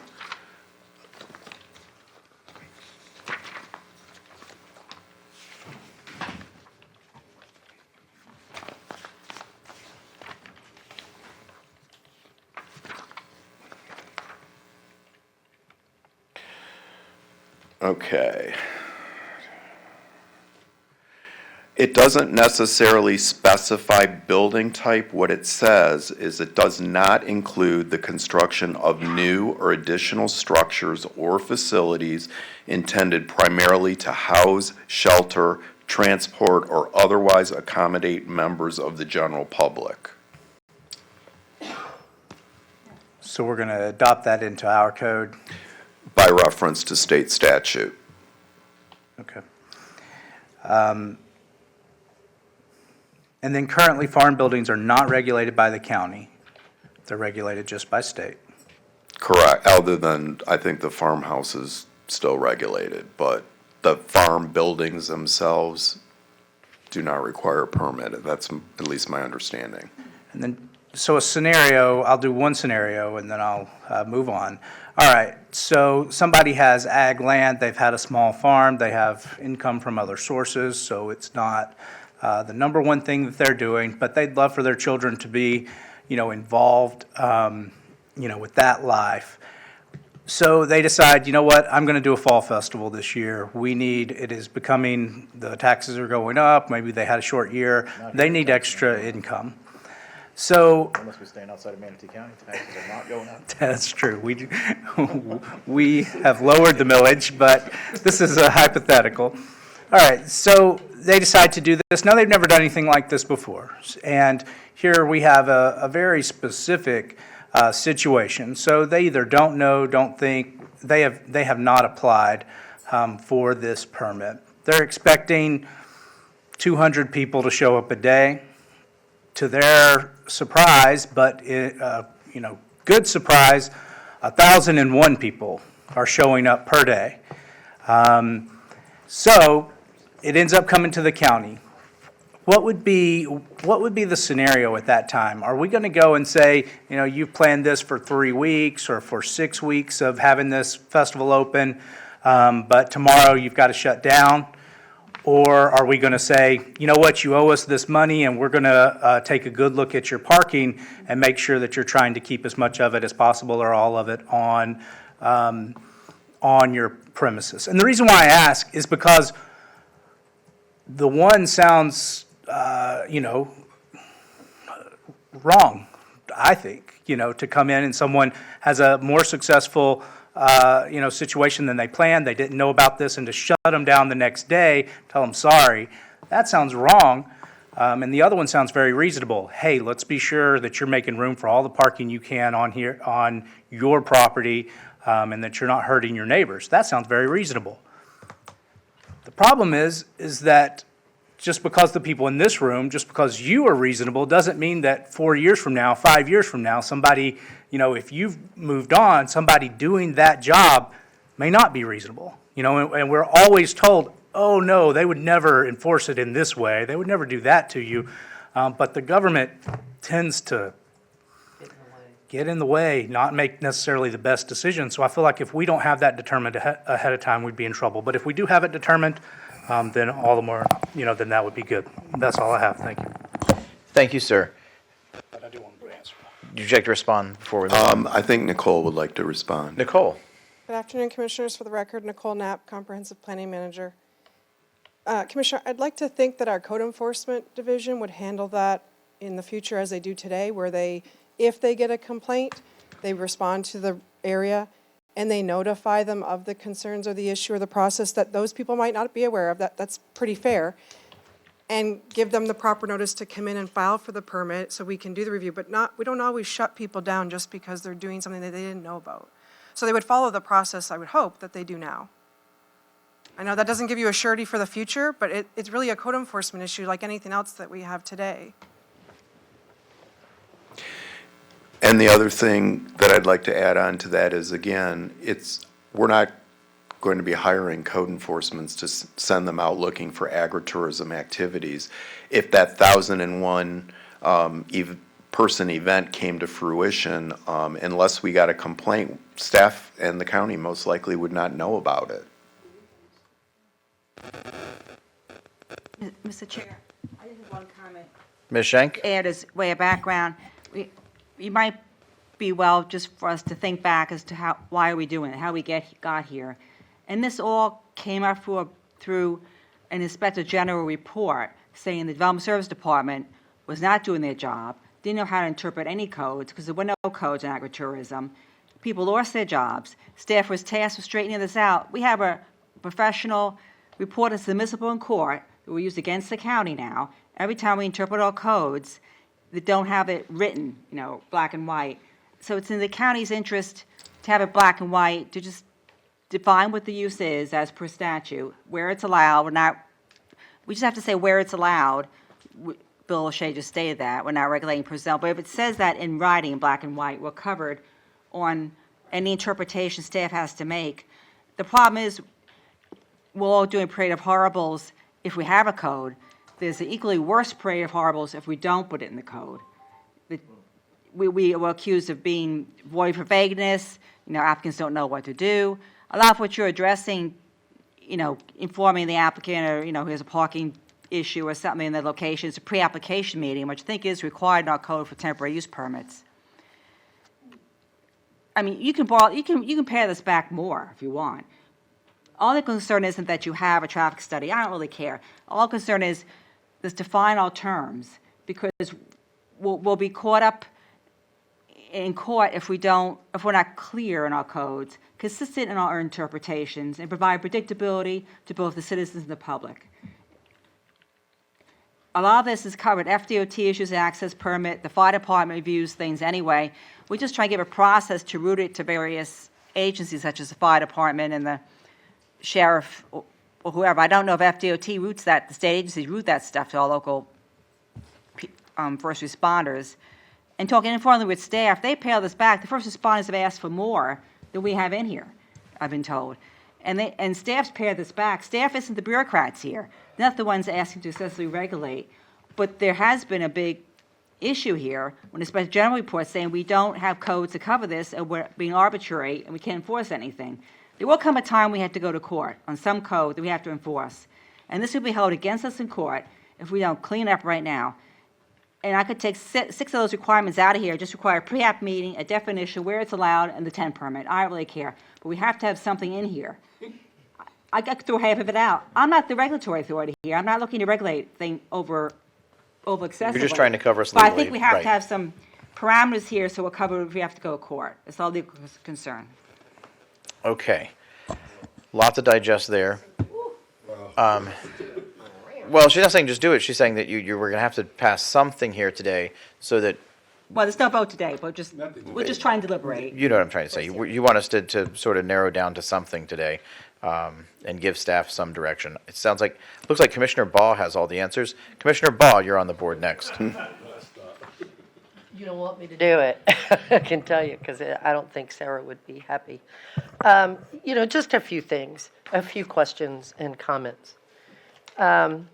Most of what I think Commissioner Whitmore mentioned, that we had had these issues in the past. Well, it's very true. And I can tell you exactly where it was and how many times it happened. And the reason was because of loud music. And it really was.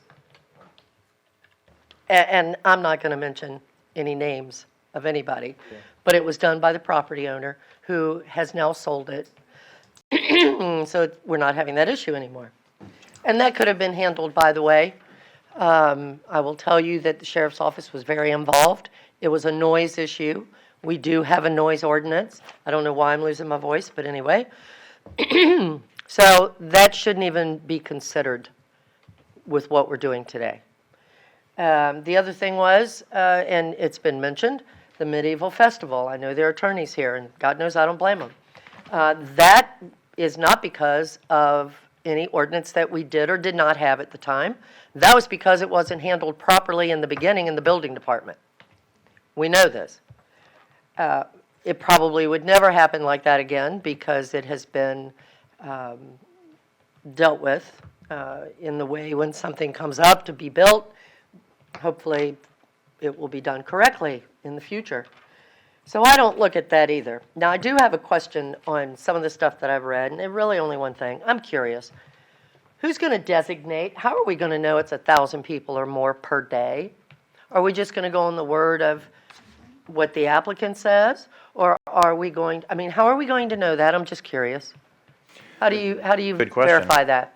I would think through ticket sales or something like that. Well, you really can't because, like the medieval festival, you bought a ticket and you could go, I think it was any day, if I'm not mistaken. So how can we, the bureaucrats, know for sure, as Sarah called, it was good, Sarah. How would you know, how could we truly know if an event was going to have 1,000 people or more? How do we dictate that? Do we just take the applicant at saying it's going to be more than 1,000 per day? Is that what we do? Well, if they were coming in proactively to do that, yes, but I wouldn't think that. Well, I didn't see it in what we had in front of us. That's why I was asking. I would think if I was running a business, an agritourism activity, I would want to know how many people were in attendance. So I would assume if it's that large of an activity that somebody's going to be taking tickets or somebody's going to be taking account or something like that that could be provided to us. Yeah, and it is something I can tell you where in what used to be my district, that is now Commissioner Satcher's, which I'm sad to say because I liked my ACA. A lot of it, they don't know how many's coming per day. There's a fall festival that's getting ready, I'm sure, to happen again now, and, they never know for sure how many might be there. That's one of the reasons I was asking. And the other reason is, look, I understand what our county attorney said. She's right. It's probably best to have something on the books dictating this to a certain degree. I think the point is how far do we want to take it? And that is what is bothering me about this. I understand the need, but at the same time, I do not and I will not vote for something that hits our farmers that are just trying to make a few extra dollars. So I don't know how to tell you to do it, Bill, and I know, you guys work so hard to come up with what you have, so I understand. But at the same time, I don't want to hinder the ag tourism either. I don't want to make it complicated, and I know that we've made it easier than what it had been in some ways for a temporary use permit, because I remember going through that, and I don't want to, put a unruly or a difficult traffic analysis for them to do, and I know they can speculate, but, as long as we understand, they're speculating. I mean, they're not going to, you can't expect them to go out and hire a company, and I don't think that's what you're saying, to do a traffic analysis. I mean, it's a lot of money. The $277, I think, what was it, for the temporary use permit, a flat fee? I can tell you, that's money that I don't even want to have to charge for this, because the ones normally that we're talking about, except for the medieval, I'm not including that because I don't know enough about it. But I can tell you the others that I am thinking of really are trying to just make a living, trying to get by in a tough economy, that especially right now with the inflation that we have. And I don't want to hinder them in any way, because I don't want to change the feel either of Manatee County. In some ways, yes, we're growing leaps and bounds, and we're getting bigger. But at the same time, you still want to have that diversity where you can feel like you can go out east and you're in the country. And it's like freedom in some way, from what it's like to live in the city. And I don't want to hinder that in any way, and I don't want to complicate it for them. I don't mind a temporary use permit as long as we are not pushing the buttons on what they have to do to get it approved. I think, just coming to us and saying, here, let me fill out this, application. I'm going to have this event on my property. It's going to be less than 1,000 people, because I don't even know 1,000 people. And, it's not going to be a big to-do.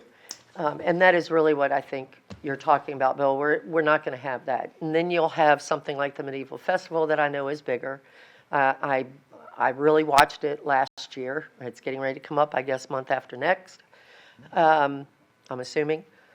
But, I know that they're very well known, and people love their event.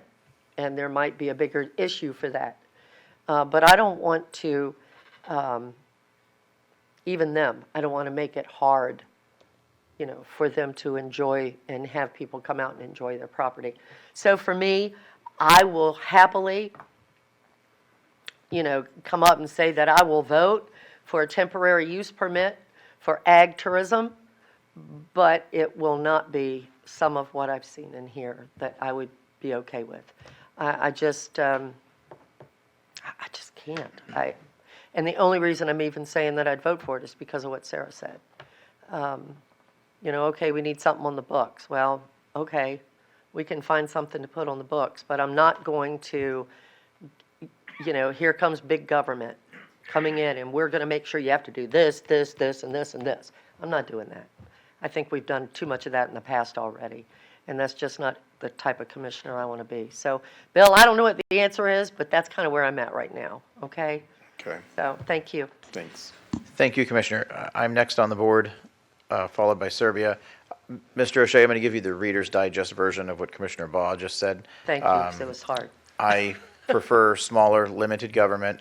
I was not going to vote for this at all, but Ms. Schenk has given us sound legal advice that we need something on the books to cover ourselves from litigation. So as a result, I am going to have to vote for something, but it's not this. So if you could sort of scale this back to the greatest extent possible, sort of leaning on her expertise, then I will vote for that only because I have to. Commissioner Serbia, you're next on the board, ma'am. Yes, thank you. Bill, so the traffic analysis that would be required with this, I'm envisioning that to be an 8.5 by 11 sheet of information from the ITE or the professional engineering journal that says how many trips may happen. Is that pretty much what you're asking for? Or is it? Or do you have to hire a traffic engineer, and do you have to go through a detailed analysis for this type of an event? I'm going to defer to Clark Davis on that.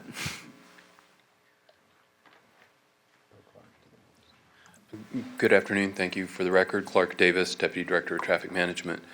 The types of studies we're talking about are more like what you would consider an access point study. So we really want to know volumes at their entrance and exit. If they're big enough that they need to get a temporary use permit and might need to hire off-duty sheriffs for traffic control, that's the kind of stuff we want to know about. It's not a full-blown concurrency analysis with big data collection and reduction program and things like that. So would you need a professional engineer to do this type of an analysis, or could the farmer himself do it?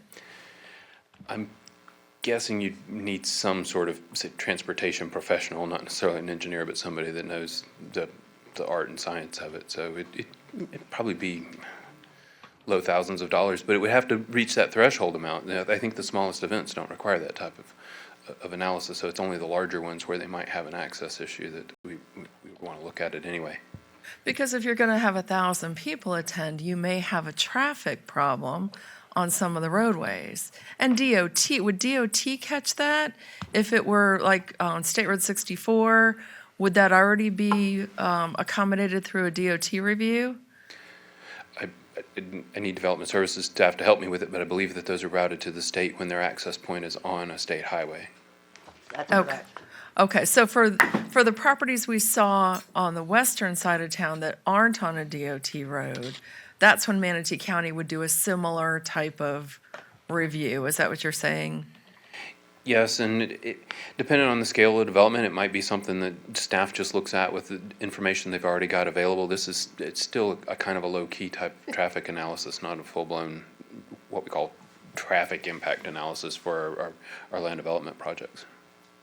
Right. Well, a traffic impact analysis is, that's not what this is. No, it's I'm more also the- for small, limited government, by the way. And a temporary use permit is the least expensive permit we have and requires a very short review. We do them all the time. So if you're not an ag use and you want to sell Christmas tree sales, right, you've got to get a temporary use permit. If you want to sell fireworks, those that are allowed for, I guess those are for agricultural reasons, actually. But anyway, we do those all the time. If you want to have a car show, you get a temporary use permit, right? So this is not a complicated process at all. It's not like a special permit. This is not big government at all. This is a very simple process, and only if you're going to have 1,000 or more. And in answer to the question, how do you know if it's going to be 1,000? I think if you're a good business person or a property owner and you think you might have 900, it would probably be prudent for you to go ahead and get the permit, just so for your liability and insurance and all the normal things that they're going to be concerned about, right? Because it's simple and it's inexpensive, and they're going to be able to make that up if they have an event of that size. I think one of the things that our board should think about is, we think about the Pumpkin Festival that's coming up now. And the Pumpkin Festival, I've been here my whole life. That was always way out east. That's not way out east anymore. In fact, all that land around there has been sold and will soon be developed. And what's going to happen if it continues at that site without any type of review is commissioners are going to be getting phone calls from their constituents saying, I can't get out of my driveway. So, we have to think ahead. There's got to be some sort of review for those larger events. And to me, this is a very simple process to accommodate it, the simplest process I can imagine. So I think it's very reasonable. Thank you. Thank you. Commissioner Whitmore. I don't agree. I've been around when we've had the festivals on the island, and when I was out there as mayor, and whoever was having and would draw a plan on where the parking would be, and our chief would look and decide, because he was a traffic engineer, about the parking. I mean, this is ag still, and I mean, we're having tourism, yes, but why can't, I wouldn't support a traffic study. To me, that is way too expensive for anybody, and I'm not trying to get it out on the cheap. I'm thinking of Hunsader Farms. It's been there as long as I can ever remember. Cortez Fishing Festival, I can guarantee they never had a traffic study. They would have shot you in those days if you would have done it. So, yeah, I'm just saying, though, we're having tourism-related events, and we're not having problems, but what we are having is the people that are having the events are working with their law enforcement, working with transit, because transit in Cortez, ships the visitors to a parking lot area. But I did not realize that that they'd have to have a traffic study, and to me, I was just thinking on a drawing, they would present it to the staff and say, this is how many sheriffs officers we're gonna hire, and here's the ingress and egress, and that would be that. I didn't know they'd have to do a traffic study. There's a lot of traffic wherever you go, and these are gonna be on main thoroughfare, so, and, that's a lot of money. Thousands of dollars is a lot of money, so I don't know. Commissioner, I don't think To me, that that's more we're- a regulation. Again, we're not really asking for what you would think as a traffic study. We've made it as minimal as possible. I have a, But you said you had to hire somebody, an No, engineer to do it, or if somebody it was a did. really big, I think Clark said if it was really big and it Uh-huh. triggered certain thresholds depending on the location, it's a possibility, but for most of the events, I don't think that's gonna be required. I do Where is have, that? Because our attorney says you have to have specific rules so we don't get ourselves in trouble.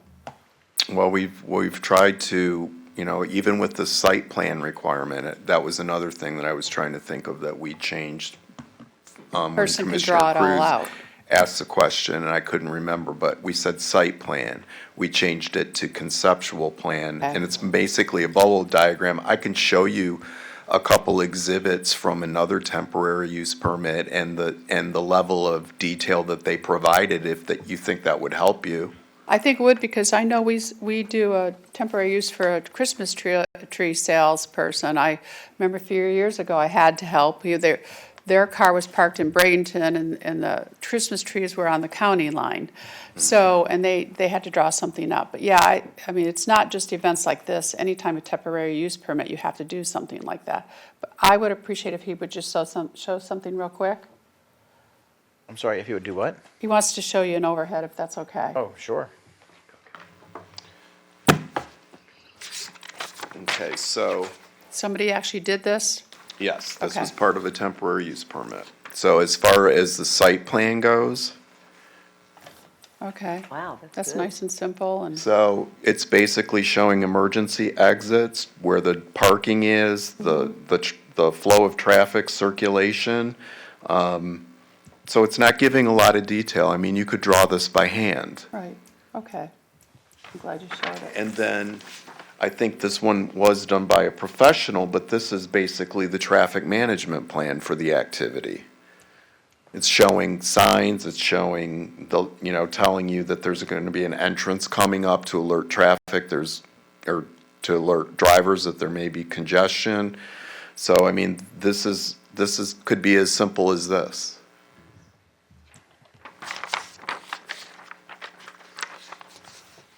Is that all, Commissioner? Okay. Commissioner Baugh. Yes, just one quick statement. Someone mentioned RV parks earlier. I think they should be included in agricultural situations. So, in fact, I've had that conversation with Development Services earlier. I'm not talking about for a temporary use permit. I'm talking about, if there's ag properties and they want to build an RV park, they should be able to do so. Right now, they're prohibited. But anyway, just bring that up. Thank you. Thank you, ma'am. No other commissioners are on the board. We're going to move into public comment at this time. Kevin Hennessy and Chris Perrigan have both signed up for public comment. We'll start with Mr. Hennessy. Sir, when you come to the podium, please state your first name, your last name, your county of residence, and then you'll have 3 minutes to speak on this issue. Kevin Hennessy, Pinellas County, Lewis Longman Walker. I represent Hunsader Farms and Malorani Farms. Mr. Perrigan's of my office. He was going to speak because I had multiple commitments at this time, so I wasn't sure if I was going to be able to speak. We don't support the current agritourism regulation proposed by the county staff. The proposal doesn't address the concerns that we believe the agricultural community has presented, and you, the board, has presented. Commissioner Survey, I wholeheartedly agree that it's fair to have a simple process, and a simple process we don't agree with. This is not a simple process. You ask questions of staff, and you're getting responses that aren't consistent with our experience. Okay, and our experience is that we've been waiting months, years to get approvals, and we have not received them. The drawings that you saw of a traffic study, these are things that we presented and were rejected by staff. We specifically had a request from staff, and it was actually, they hired an outside consultant, so these were coming, through staff, through the outside consultant. But they could not approve our applications because they wanted a traffic impact analysis. They wanted a $20,000 study that would look at the impacts not just on our access road, but on all the surrounding collector roads and county, because we're on a state road. They were asking us for impacts on potential county roads. We just think this is far too much. We don't think that there's a need for an ordinance. As has been spoken to by many of you, the issues that neighbors complain about are noise. They complain about light. They complain about traffic. Those things can be handled by your code enforcement with regard to noise and light and garbage and those sorts of things, and they are, and that's how they should be. Okay, and that's what the state statute says in saying you get to deal with off-site, substantial off-site impacts. The other issues of traffic, if you're on a state road, you have to get approval of a plan from the state. If you're on a county road, the county can exercise some responsibility, but it shouldn't be a traffic impact analysis. It should be exactly what we were proposing. Where are your signs? Where are your flag people? What hired officers or traffic control people are you going to have? That's what you should be dealing with. That's what you deal with every sporting event that happens at the Premier Fields or down at IMG. I mean, these things are done already. It's been, and I don't agree with your counsel respectfully that you need to have all of these definitions to avoid a lawsuit. Frankly, substantial adverse impacts is the significant definition. It's not even defined by what you're proposing. And many of the other terms, like traffic impact study, isn't defined by what's being proposed. So where are these definitions that are going to protect you? They're not. You can continue operating in a common sense fashion that you have been, as long as it's common sense and consistent. I'm sorry, I just see 327 above me. I was trying to signal you, but that's okay. Thank you, sir. Thank you. Okay. Chris Perrigan? Sir? Mr. Perrigan's with my office. He's not going to speak in addition to me. He was just in case I wasn't here. In case you went over your time. Yeah. Okay. Is there anyone else from the public who would like to come forward and speak at this time? Sir, when you approach the podium, please state your first name, your last name, your county of residence, and you'll have 3 minutes to speak on this issue. Thank you. I have a hard time speaking for 3 minutes. I'm Caleb Grimes, Manatee County, and I appreciate being here. I'm here with Shelley Crowfoot, who does weddings, and I want to remind everybody that one of these things for this, she has a wonderful ag operation out there, and there's two purposes the statute put in for these, as I read it and researched it. One is, yes, so that the ag community can have some extra income, some things going on about it, so that they don't have to sell out and, turn it into residential or something else. But the other one is it gives people an opportunity to go out and experience what it's like to be on a ranch or on a farm or something. And so when she has weddings out there, that's what people get to do. Now, she's not affected by this because she's not going to do 1,000. But I'll have to tell you that, not that I worry about you guys, but I may worry about the next group that says, well, we're going to take this down to 300. And then suddenly you're trying to comply with it. I talked at the Planning Commission and I gave some suggestions because what I was concerned with is that anything in here that says we're doing something more than the state statute says you can do, which is you can only regulate substantial off-site impacts, that would make this subject to a challenge and would be some problems. So I want to say that your staff and I think your county attorney made a lot of changes that I think are wonderful in here, but I'd like to suggest a couple more if I may. One, you say in here that that you are subject to a temporary use review requirements listed in Section 352. Well, I don't know how far the review requirements go in 352 for a temporary use permit, but I guarantee you they're more than substantial off-site improvements. So I think you can't have it, I think you can only do subject to temporary use review of the following. Otherwise, you're broadening what somebody can do. I don't think these guys have that in mind, but I'm, again, not necessarily worried about these guys. As I was hearing things here, it's that we want to be able to regulate traffic. That's the real thing that we're worried about. As was mentioned, noise, we have noise ordinances. You can take care of it with noise ordinance and things like that. In B, it says the applicant shall demonstrate the activity will not cause substantial off-site impacts on the surrounding properties. Now, that's very, very broad. I don't know what that means. Is that opening up noise? Is that opening up sound? Is that opening up who knows what else?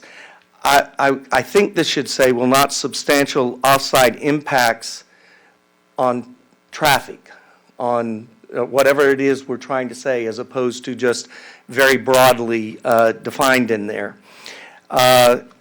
And I'm mostly worried about what that study has to be. And one thing I would, for example, in this sentence, the purpose of the analysis is to identify the extent of off-site impacts. Well, we use that term to mean concurrency. We use it to how many trips were on there. And I would rather at least say off-site safety impacts or operational impacts. But more importantly, maybe what you want to do is just have someone apply for a temporary use permit to give you their numbers and what they're expecting so that now our sheriff and everyone can know that this is happening and take appropriate action. And not have to go through a study of what that is, because frankly, the farmer doesn't know nearly as well as the county and your staff should know. I've probably gone over my time. But I've been trying to give some suggestions to make this enforceable, because I agree with your attorney that probably good to have something that people understand and can use. Just a couple others, if you'll bear with me. Under E, it says... Give you one additional minute. Thank you. Under E, it says that you will get all permits and copies thereof provided to Manatee County. When do you have to give those? Is that, you've got to have those with your temporary use permit application before you can get the permit issued to you? Sometimes permits, you don't even get them until the day of. I mean, that kind of thing happens. So anyway, those are my comments that are there, and I've offered before, and I'd be glad to work with anyone, your staff, with any thoughts or suggestions that might make it better. And they've been very reactive to what I've given. And by the way, Commissioner Cruz, I was one of those, and I do them all the time. I could not get on neighborhood meeting thing. So it did happen. I know staff worked very hard to try to fix it and make it work and everything, but things do happen, and it happened there. I would have had a vote in there. Thank you, sir. Is there anyone else who would like to come forward from the public to speak on this specific agenda item? Anyone else like to speak on this item? Okay, seeing no one, we'll go to the phone. Has anyone called in to speak on number 10? Number 10? Yes. Number 9, I apologize. I was getting ahead of myself. No callers. We're going to close public comment then at this time. Commissioner Servia is on the board. After this item, by the way, Commissioners, we will take a 10-minute recess. I'd like to talk to staff before we go to 10 on the hearing We'll, date. we'll take a 10-minute recess after this. Commissioner Servia, you're on the board. I'm not able to click your, there we go. Okay, Thank you. you're on. Just a couple of questions. I think Caleb's suggestion about we need a new section in the code if we go this route that would reference substantial impacts for agritourism, because otherwise they are going to be subject to a lot of criteria. That's a very good point. Yeah, but Ms. Anderson, we can't define that. We cannot define it. It's different. All we can do is we can cite required compliance with our noise ordinance. Right. We'll just cite what you have to comply with. We'll just cross-reference our own code. That's all we have to do. But we can't define substantial offsite impacts. I understand. Okay. It's not defined in the statute for a reason. We can't I go that way. understand, but there's a lot of criteria in there for temporary use permits that wouldn't be applicable for what we're trying to accomplish here. That's what I'm hearing. Can we use, since we've defined the term adverse impacts, we already have that as a defined term when you have impacts that are off-site, noise, vibration, those types of things. There might be an opportunity to use that. A $20,000 traffic study, that's not what I'm envisioning was the standard when this was drawn up. Am I incorrect? Why was a $20,000 traffic study required for this example that's been in, and can you explain why it's been under review for years? Maybe because we didn't have any standards. I guess that's why.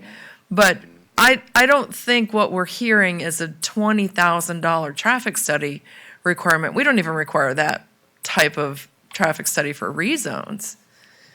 Am I correct in that? Hi, Commissioner. Rob Wenzel again, Development Services. I can try to answer that. The 20,000 was probably when we thought we needed the special permit. So that's when we had our consultant working with the Malarney folks and going through that process because we weren't sure about the substantial offsite impacts of that event. So that's probably why they were requesting that particular study. With this, we would not be requesting that same study. Okay, all right, that makes sense. So has the staff developed standards? Do we call this a traffic impact statement? What are we calling this? Traffic? No. I don't want to, Clark's the professional when it comes to traffic. I don't think it's an analysis, and I think it's more of a statement and a generalization of the access points like Clark was talking about. So I'm envisioning if we created standards, 5 of them, that says, where are the access points? Which road are you on? How many cars are going to go east and how many do you think are going to come from the west? It sounds pretty simple, and anybody could take a copy of a survey on a copy machine and draw little squares, and that would probably suffice. Is that correct? Do we have standards drafted? We should, I think. To my knowledge, we don't have the procedures drafted for the type of traffic data that would be required for these permits. We need to have the code in place and then procedures develop consistent with the code thereafter. But as Rob indicated, I'm thinking this is more at what most people know as the traffic impact statement end of the scale, which is a short, generalized analysis, but maybe not even a full version of that analysis. It's more about, as Rob indicated, the access points, expected number of either people per day or cars per day coming to the site, those kinds of things, just so that the public safety folks that are involved can make a reasoned estimate about whether or not you need off-duty sheriffs there to help with traffic management, that sort of thing. Because they are events, they're not persistent uses where you need to think about whether or not they need to build left turn lanes and right turn lanes to last forever. They're what are you going to do for a few weekends in a row or for one weekend or whatever the amount of time is. And so with that shorter duration, you don't need a far-flung traffic analysis and details about the lengths of turn lanes and things that you would need for a bigger project. Right. Have we considered that if it's on a state road, and do they need a permit from DOT? So if they need a permit, have we considered that they just submit the DOT permit to the county for review, if that's the case, and then only require that impact statement if it's not on a state road? And over 1,000 people, which there may never be one. Yeah, 1,000 per day is not that much. I mean, you could have that at sort of a festival type event pretty easily. But for access to a state road, yes, the state information should suffice for that. And so it should really only rise to the level the county needs additional information or any, and if it's for the operations where they connect to a county road. Right. Okay. Yeah, I still see this as a very simple process. I'm sorry that, Kevin, that you and your clients got caught up in something bigger than that, but that's because it's been developing and morphing and it's been weird. The next one won't be so hard. Thank you. Thank you, Commissioner. Okay, no one else is on the board. We don't need any action here today, correct? Correct. I just wanted to talk to staff before we get to 10 on the second public hearing. We're going to take a recess here in just a second. I just wanted to say to Mr. O'Shea, Commissioner Satcher's on the board, so I will let him go first. Go ahead, sir. Thank you, Mr. Chair. I guess I wanted to dialogue with our attorney, with Sarah. So it sounds like when we talk about significant impacts regarding noise, it's kind of easy because it's already defined. We already have the noise level in our code have outside parameters of if you're this. off-site to measure it. Right. I was just thinking if we just cross-reference the code we have, so just clear, what are we looking at? Right. If a person's coming in and said, that would be too loud, oh, there's the code section. Just assemble it in a more concise manner. I think we've got some understanding how to bring that back. Yeah. Could we do that with traffic as well? So if we defined and said, because I do see a scenario where if you've got a neighborhood that builds next to one of these places and you can't leave your neighborhood for 30 minutes, that would stink. Could we define, so in other words, since the state didn't assign a significant impact, if we defined it as a delay of leaving your home or passing through the area of more than, fill in the blank, 8 minutes, 15 minutes, 7 minutes, 3 minutes. And then we're done. We give them the expectations so that they know this is our rule. You need to make sure that somebody driving through can get, in a normal circumstance, which that would be can get through within 12 minutes. And then we're done. I think we get a conversation with staff on how to word it to adjust it to the circumstance where the property's located. You know, if they're near narrow roads or if they're on a 4-lane state road, what to look at. I'm not a traffic expert. Right. Staff's heard your comments, so. Yeah. Okay, I'm just trying to figure out a way to take out the arbitrariness because that seems like what you're concerned with, seems like what the property owners are concerned with. It seems legitimate. So, good luck. Thank you, sir. And Mr. O'Shea, I would just say I think you were put in a bit of a tough spot here. And you did a very good job. I think that the direction I would give you leaving here would be, you don't need a briefing with me. You know where I stand. I want, and I'll take it at face value from you and Mrs. Shank, but I want the most slimmed down version that we can, option that we have. But I would probably sit down with some other commissioners one-on-one and try to get into the weeds a little bit on how slimmed down they want it, and then perhaps next time bring us back a couple of options so that we can sort of choose which of those we would like. Commissioners, anything else to add to Mr. O'Shea? Yeah, I will just, to piggyback on that, just to give direction for this, I would sit with Sarah, and one option to come back should be the absolute, I'm not saying that's the one we go with, but the absolute bare minimum of language that satisfies the county attorney's office relative to what they feel is necessary to protect us, satisfies any state statute requirements, as an option. Like, this is literally the least amount of wording we have to put in there for protection. Here's the staff proposal, which incorporates a few things. Now we can start getting a better handle on what are we proposing as a county that's maybe above and beyond the absolute bare minimum, so we can determine what's reasonable. I think that's probably where we're having some issues right now, is we don't really understand what the absolute base case is right now. Our only other alternative is nothing, and we're being told that's not an option. So where's that floor, and then where's our proposal, so we can assess it, I think, a little better next time to put this to bed. Agreed. Commissioner Whitmore, did you have some direction? Yeah, for just, staff? since we've been through this 2 times, maybe 3, when we talked about it briefly, when we brought this before us, can we try to do this before November 21st, since the new people won't? Says like October 6th or something. Okay, Yeah. only because the new people have to go through it. Some timing issues. Okay, thank you. Commissioner Baugh? Yes, thank you, Mr. Chairman. I would just mention, Bill, you were in a tough spot today. And I think when you get something together, you kind of know where we're coming from and what we're looking for and what we really don't want. So I would love it if you would set up an appointment. I would love an individual briefing on what you come up with.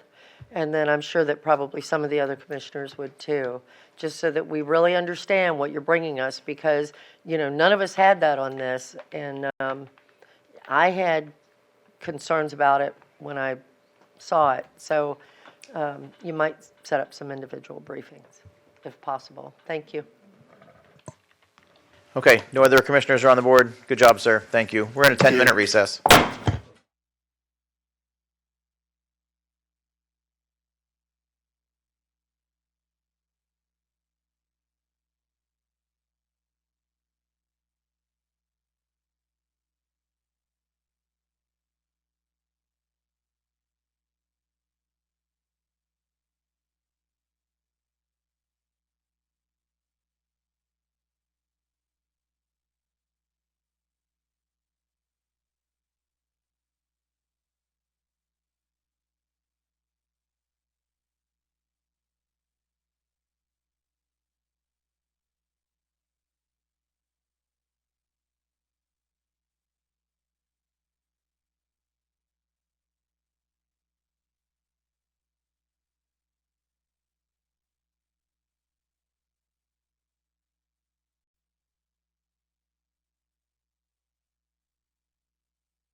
Okay, welcome back.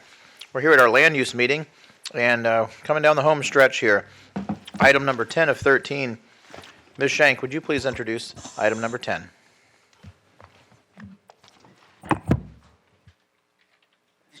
Okay, item number 10 is LDCT 2202, ordinance 2226, Land Development Code Text Amendment, County Initiated Agritourism. This was the motion to hold the second public hearing prior to 5 p.m., and they originally planned on doing it October 6th, but I discussed with staff to allow more time for fine-tuning the regulation, and we're going to try to shoot for October 20th. So it'd be the, do we have the motion here? No. If the motion shows up on the computer, I'll. So it'd be the motion, I move to hold the second public hearing to adopt proposed ordinance 2226 on October 20th, 2022 at 1:30 p.m. or soon thereafter as may be heard, in lieu of 5 o'clock p.m. pursuant to Section 125.664B1 Florida statutes. So moved. Second. Okay, so we have a motion. Here we go. George, Commissioner Cruz, do you mind clicking the move? Okay, so we have a motion by Commissioner Cruz and a second by Commissioner Satcher. We'll hold public comment at this time. Is there anyone from the public who would like to come forward to speak on item number 10? Okay, seeing no one, we'll go to the phone. Has anyone called in for item 10? It's a slow day today. We're going to close public comment. Commissioners, no one's on the board. You can cast your votes.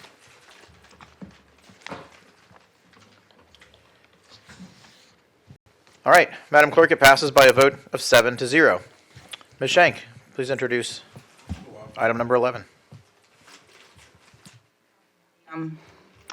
11 is approval of a 3-year increase in the loan term from 17 to 20 years for HTG Astoria Limited for Astoria on 9th, the project, 120-unit senior affordable housing development at 2116 9th Street West, Bradenton. Gap loan request amount of $1.2 million. And staff should be here to answer questions. Commissioners, I mean, we've all been briefed on this. We all understand that the minimum duration of the term has to be 20 years. Does anyone have any questions or need any presentation on this? Okay, we'll entertain motions then at this time. I don't have a button. We'll do public comment in just a second. So we have a motion by Commissioner Whitmore and a second by Commissioner Cruz. We'll open this up to public comment. Is there anyone from the public who would like to come forward to speak on this item? Seeing no one, we'll go to the phone. Has anyone called in on this item? No callers. We'll close public comment, and we're ready to cast our votes.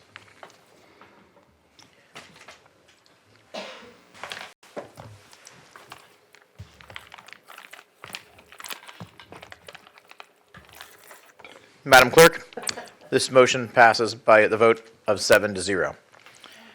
On to item number 12, Ms. Shank.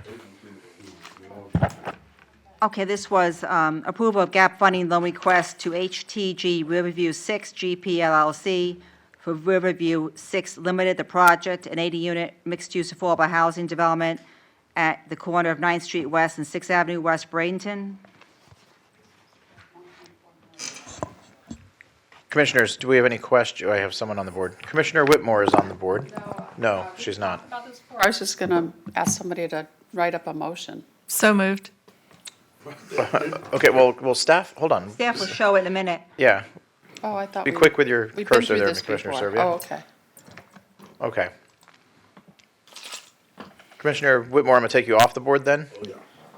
Ma'am? Yep. Okay, taking her off. Commissioner Satcher and Cruz are on the board. Commissioner Satcher, you have the floor. Thank you, Mr. Chair. This is the best time, I guess, to bring this up. It's not specific to this project. This really is a good project and reasonable what they're bringing to us. But just in general, it was said at our last meeting, and I just want to reiterate that we do need some more selective processes for how we're going to do this in the future. So, I mean, we've had a lot of these come before us in just 2 meetings. I'm going to assume that's because just a quirk in timing.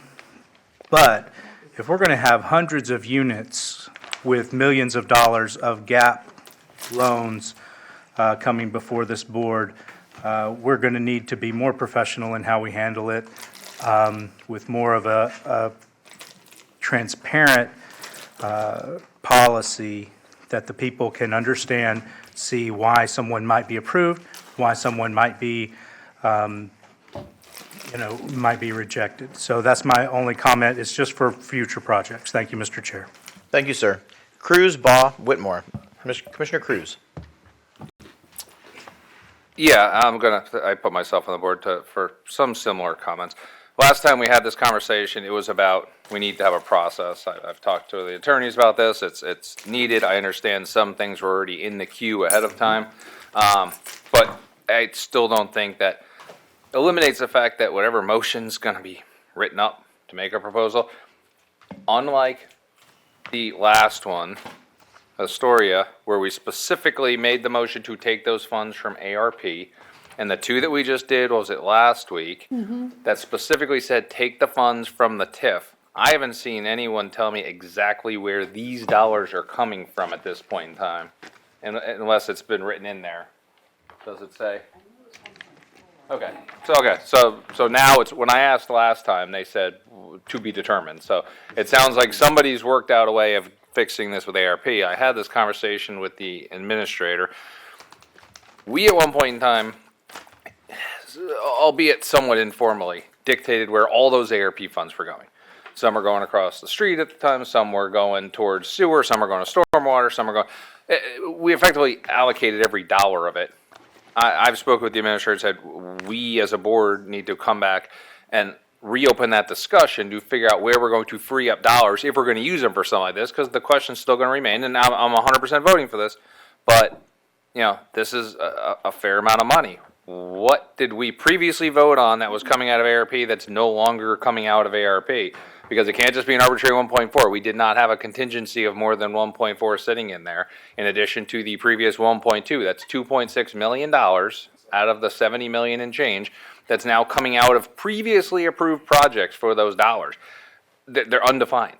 Somebody here voted for something in that ARP, one of the five of you for something in your district most likely, that doesn't exist anymore. So we really need to expedite having that conversation, because we may look, and I've had this, maybe something can come out of utilities, something can come out of general fund. Maybe we end up with $10 million of availability in ARP, and then we can set up a structure for these kind of requests. Right now, we haven't done that, so I'll just remind everybody, now it does sound like it's ARP funds, which is fine, but that's 1.4 million of something that's no longer going to be funded that we previously approved, so just be cognizant of that.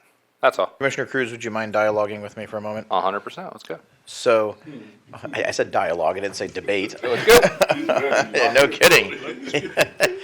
I'll tell you why I disagree. So I'm going to agree with you, and say that I think what we should do is we should put a freeze on ARP dollars until the new board is seated, and then we should have a workshop and have the exact discussion that you are requesting with the new board members. After I'm going to vote for this, yes. And everyone can, if you vote against it, that's totally fine, of course. But I'm going to go ahead and vote for this one, and then I feel like we should just put a freeze on ARP dollars, on allocating ARP dollars anywhere else, and we should sit down with the new board and discuss all of our balance and, what kind of direction we want to have with the balance. How would you feel about that? Well, something's already allocated, and it's in the works, that's fine. But I'm saying any new spending, any reallocation of ARP dollars. Well, we're doing that right now. So I'm saying after this, that's what I'm saying. So And you can now. vote against this. I'm just saying, I can't 100% agree. After we vote, I can say think you starting can make now. that determination if something else comes forward, but there may be somebody who's on, for all I know, because our agendas come out like 8 minutes before the meeting, there may be something on the next agenda already. I don't know. I'm just saying. I mean, we just got the agenda for next Tuesday the other day. Was it Monday or Tuesday? For all I know, there's somebody already teed up with an amazing project for pennies on it. It could be $5,000 a unit for hundreds of affordable units that is on the next one that we just don't know about. So I'm not going to commit to a firm no. I'll take that into advisement next time someone comes before us and say, let's table this because we haven't had that ARP conversation. But I'm not going to completely tie my hands on an amazing project because I don't believe we should be delaying somebody by 60, 90 days. You're saying until the new board. New board doesn't come on until Thanksgiving week, and then we have holidays. You're realistically talking maybe Year. January. I am. There Before we have wouldn't be that a conversation. So workshop you till could then. be potentially asking somebody who's trying to build affordable housing to stand down for 90 to 120 days. That's cost prohibitive for a developer if a deal just makes total sense. So I won't. How are you going to have your workshop and determine what you're going to spend all this money on? I've actually asked the administrator, If you don't rather have than have projects a already queued. workshop per se, but to look at our ARP and maybe come to us with a proposal saying, because what I said was, take a look at that and let me know which things that we approved for ARP have other funding sources that we don't need this. Because some of the stuff we used ARP from previously, we just had so much money, we're like, yeah, we can do that, we don't really need to use utility money, or that we don't need utility, or that because we don't need general funds. Those have other funding sources. If we're all gonna make this claim that we should be using this money for generational because our grandkids are gonna be paying this back to the federal government, a lot of that stuff we approved, like reimbursing ourselves for work, wasn't really generational. So I asked him, because if he came back and said, look, we can open it up in January or February with the new board for bigger discussion, but in the interim, here's $10 million worth of previous approval that I think we can take out, not lose it, but find other sources of capital. That at least gives us a buffer and a pool of money to play with in the interim for projects like this.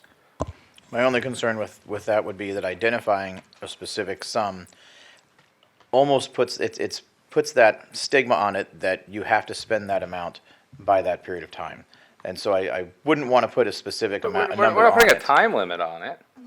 Well, the workshop would be the time limit, right? When the new board comes in and has the workshop and 100% not. If he came to me right now and said, you know what, utilities said, because we're floating bonds anyway, floating an extra $10 million, and that's going to get the District 4 stormwater done and the sewer up in Parish done, within those bonds, we don't need ARP for it, which is a logical discussion for that particular, that's $10 million. Doesn't mean we have to spend that $10 million by January. It just means we've got it. It's a contingency in our back pocket of available ARP funds that if a deal that's so strong and so good from a per unit basis comes before us, we have the ability to act upon it without delaying them. I'm not saying we have to spend it, but it gives us sort of like our personal reserve. We don't have to spend that $1 million, but if the right opportunity, someone comes in front of us for clams and needs $500,000, we've got it. God. Okay. That's all I'm saying. I would ask the administrator again, present something. Show me some pool of money that we can play with. And if not, if he says there's not a penny I want to move out of there, you have to have a work session to compel me to move that money. That's a whole different story. Then we can determine the timing of that work session. And then we just go to the public and say, sorry, our hands are tied. We don't have funds, so stand down. But I'm hoping that's not the case because I've gotten a lot of phone calls from a lot of people looking for funds like this. And there's a lot of good projects. And we've seen more, like I talked about at the Chamber Retreat, we've seen more affordable housing units come out of the ground that we've facilitated this calendar year than we have in the previous 4 years. I don't want to stop that momentum just so we can have a work session down the road someplace. We've got a lot of momentum. We have developers proactively looking for opportunities. In some cases like HCG, doing one project after another because we're easy to deal with. I don't want to stop that process if we don't have to. so then your specific ask is for Dr. Hopes to identify. And continuing. I have specifically asked for him to come before us and at least present, here's a pool of money, I believe. And then we can vote on whether or not that we're okay removing those from ARP. Okay. But we need to tell them that's who'll do it. Excuse me, I'm on the board. I'm waiting to. Commissioner Ball, you're next on the board. Oh, I wasn't. Oh, I'm sorry. Because I had one question. I know it's not an official application, but it was a simple question for Rodrigo. Can I? Sure, you state your first name, last name, and county of residence, sir. Hi, Rodrigo Paredes, Housing Trust Group. I live in Miami-Dade County. Great. Because I was looking at the term sheet the other day, and most of what you guys do is this one as well with tax credits. Our project parameters for this basically say only 20 of the 80 units have to be affordable. I'm just saying what the term sheet says. I don't think that's true. Yeah. I just wanted to hear from you. It's 100% affordable. That's what I assumed. I just wanted to verify. Okay, thank you. And you can change Then why would we have a term sheet that says we only need 20 if you're already committing to 100%? I'm not sure. I'm not sure, but we can, that could be changed, no problem. Okay, I think the term sheet should be changed to reflect the actual business plan that we're being asked to approve. Yes. George, Commissioner Cruz, would you like to speak with staff about the term sheet and handle that now? My guess is, I mean, Rui can answer. My guess is our standard practice is a minimum 25%, so they probably structured it by default as 25% of the 80, which is 20 units. But if they're presenting they're going to build 80 out of 80 affordable, our term sheet should reflect that. I agree. Yeah. Okay. Commissioner Baugh. Yeah, I'm not in favor of gap funding this project, and I'll tell you why. And pretty much, you've pretty much already said it. We don't have a plan. I mean, I have seen, as Commissioner Cruz said, many come forward. I will tell you, I called the city of Bradenton and talked to the mayor about this particular project. And they just went before them again and increased the amount of their funding through their CRA. And they were specifically asked, you know, does this cover all your funding needs? Do you have everything you need at this point? The answer was yes. And then the following week, they were here. So I realized that projects are going up all the time with the inflation that we're seeing. But at this point, until we figure out how we are going to play this game, we cannot just keep continuing to give out millions of dollars when somebody just comes forward. I want to do it, but at this point, we are not quite there yet. I don't know that gap funding is necessarily the way that we really want to go as a board. You know, I got into this initially because we had a lot of land, and you know, we were looking at trust funds, land trust funds. Well, that doesn't seem to be happening. The only thing we're seeing now is gap funding. They already own this property. From what I gather, you've already purchased it, correct? Yeah. So I cannot right now, with the point where we are as a county, not really yet coming up with a plan, knowing what we're doing and how we're going to do it, and I'm just going to arbitrarily, every time somebody comes forward and wants gap funding, I'm going to do it because it's there before us and we've never had it. Commissioner Cruz, I get it. I understand where you're coming from. But I also stand to say that I am a conservative Republican, and I just cannot do this until I know what we're doing and why and how. And I don't think those questions have really been answered at this point. Nothing to do with the project. I just don't know where we are, and I think we're jumping the gun a little bit, and I'm not willing to do that. Thank you, ma'am. I would just throw in that I'm not going to arbitrarily approve all of these projects. I've been evaluating case by case. This meets sort of my minimum threshold, but it does meet my threshold, and I am going to support it. Servia, Whitmore, Bellamy, probably Satcher down there below. I just can't see it. Yeah, Commissioner thank Serbia. you. Thank you very much. This is an important project. It really is. The location is important. The number of units are important. We are in an affordable housing crisis. We need this project. I fully support this project. I agree with Commissioner Cruz that we should be asking our county administrator, you know, what funds are flexible from our ARP pot and what do we have to do until we establish that procedure. But you have my support on this project. Thank you. Commissioner Whitmore.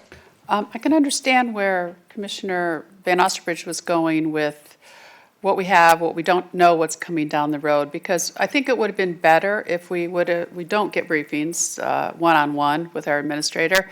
If somebody would have come and met with all of us, George seems to be well-informed, and let us know what projects, he is 100% right. Other projects have been taken away from this, and it would be nice to know what projects got taken away. I support it. I totally 100%. If anybody doesn't support affordable housing, they're not being responsible right now, because we have people with jobs. I know nurses that are living in the back of their cars right now. And thank God I saw Mark Vellengroff at the retreat so we could get a nurse a place to stay with her kid who's sleeping in the back of her car. And she has a job. It's not affordable, though. So I am going to support this, but George or you guys, whenever we bring this up in the future, we need to know where he took the money from. You know, we need to know what projects are not going through. That's very important. No, it isn't. I didn't see it.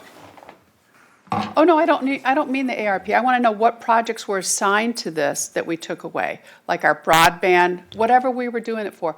Did we take it out of the jail? You know, where did we take out the money? We had $20 million for the jail, for the veterans thing.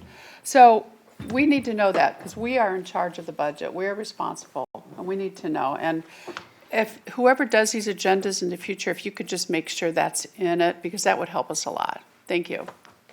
Thank you, ma'am. Commissioner Bellamy. Yeah, to the applicant, our concerns are not directed towards you. And I'm sure that the county administrator is listening. We need a summary of where we are with the ARP funds so we can be very, very clear. I'm sure either staff's getting the information to him or he's listening or something like that, because listening to everything and then echoing what Commissioner Cruz is, here's the issue that I can see us running into as far as concerned about what we're doing with our dollars. However, we still have great projects in the queue. This is why I'm with Commissioner Van Ostrobus to a certain extent, as well. We have to look at it, but because we have so many projects in the queue and we really are not aware of where they're coming from, it puts us in a very difficult situation, which parallels a difficult situation as far as us being in an affordable housing crisis. And I think we have a responsibility to embrace opportunities that come forward, to impact it. But I think from the county administrator's standpoint, we could be a little bit more informed, understanding where that pot is and where the projects are coming from that's impacting that pot. So I think all of us saying the same thing. I'm sure we'll be hearing from my county administrator shortly. And I do support the project. Thank you, sir. Commissioner Satcher and then Commissioner Cruz. Thank you, Mr. Chair. The last time this issue came up, I'm glad that we're having a more robust discussion than we did at our last meeting. I'll put it that way. We all know that housing prices are skyrocketing. Along with groceries, families are getting hit from every direction, and nobody wants that. So we are, I think we're all looking for solutions. And then the question always comes, well, how much of the solution does the government need to be? And so, when I look at this, I don't think that, from what I've heard, that there's no mechanism to favor, in a way, Manatee residents or family of Manatee residents. That's just a real legitimate question, I think. Like, are we putting millions of dollars of our taxpayers' money to build houses for people to move into our community? Of course, that would help with workforce. I understand that, because those people will be able to take jobs. But is that really policy-wise, a smart thing to do? And then there are questions that we need to answer, like how many, we're talking about these are great projects, and what if there's another great project waiting in the wings? That's his point. We need to answer, how many units are enough? Is that answer 100? Is it 1,000? Is it 10,000? It's a real discussion that should be had, because the answer should not be unlimited.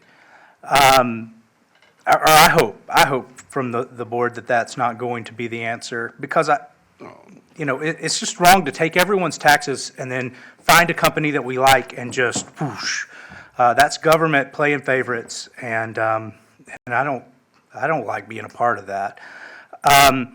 That's why generally when I come down to policy, I am in favor of incentives. When you see something that you need more of or that's important to the community, I try to incentivize that by taking less from someone, taking less taxes from someone, giving them breaks on certain things that they normally would have to deal with the government on.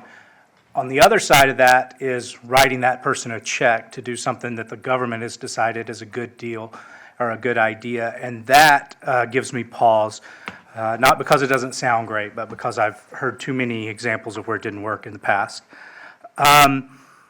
We also need to think about, we first need to think about how many units are we going after, what is our goal that we can agree on, and then how much per unit are we willing to underwrite. I think I did the math here, and we're talking, $17,500 per unit. It was in the paperwork as well.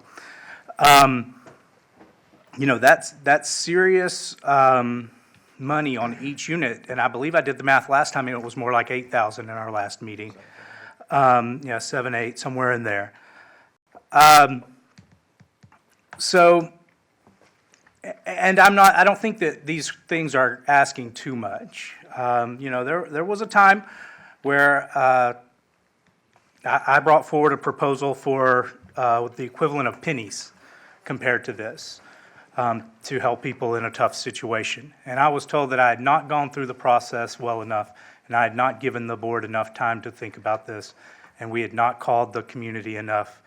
And so that was used as a rationale for delaying, my proposal. Is this different? I don't think it's all that different. Maybe just because of the amounts involved. Maybe because we have a lot more agreement that we need houses than we need to help the people that my proposal helped.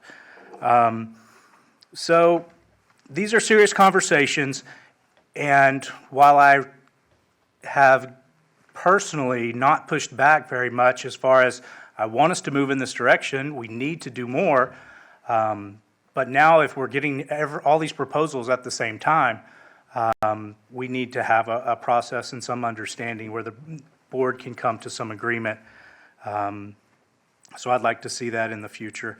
And so I'm not hoping that I get a huge dollar ask between now and November. I don't think that at some level, at some point, it's inappropriate. And I'll just say, our last meeting, we were literally giving someone the Employee of the Year award while we were taking a vote on $4 million. And it felt disrespectful to taxpayers to me. And so I hope that we can do better than that in the future. And then I will repeat my, personal preference, which is that we do more projects with an affordable component, not necessarily at 100%. I think that makes for healthy communities with upward mobility for all involved, still addresses the same issues, gives people a place to live affordably. I think that would be something that historically has been more beneficial to communities. So, thank you, Mr. Chair. Thank you, sir. Commissioner Cruz, you're on the board next. Yeah, I'll just quickly point out a few things that people said. One, your pennies thing you referred to actually got voted in favor anyway. So you can say all you want about how you proposed it. You got it. I mean, we actually voted in favor of it. It was a tighter vote than this should be, but it was voted in favor. So I'm not sure if that analogy works. But as terms of finding a number, they're as much as you don't want to hear it, there virtually is no number. I mean, right now you're probably at like 40 or 50,000 units short. So, and we only build about 4,000 units across the county, market rate and affordable combined. So, you probably couldn't spend the next decade building nothing but affordable housing and even catch up on it, and then it would become worse because you didn't build anything else. So, I don't know if a number works, but when we get these requests, I see what you're saying. It's 17 grand. That's not cheap. Hillsborough County. I'm just using one example, but Hillsborough County. That's a bad one. I'm talking about the number regardless of your personal opinion about things. Hillsborough County just spent $16.2 million to personally acquire a 96-unit apartment complex for affordable housing. That's $170,000 per unit that they just spent out of their ARP funds to facilitate 96 units. We are talking 17 grand. That's a tenth. The last one they came to us for was $1.2 million for 120 units. That was $10,000 per unit.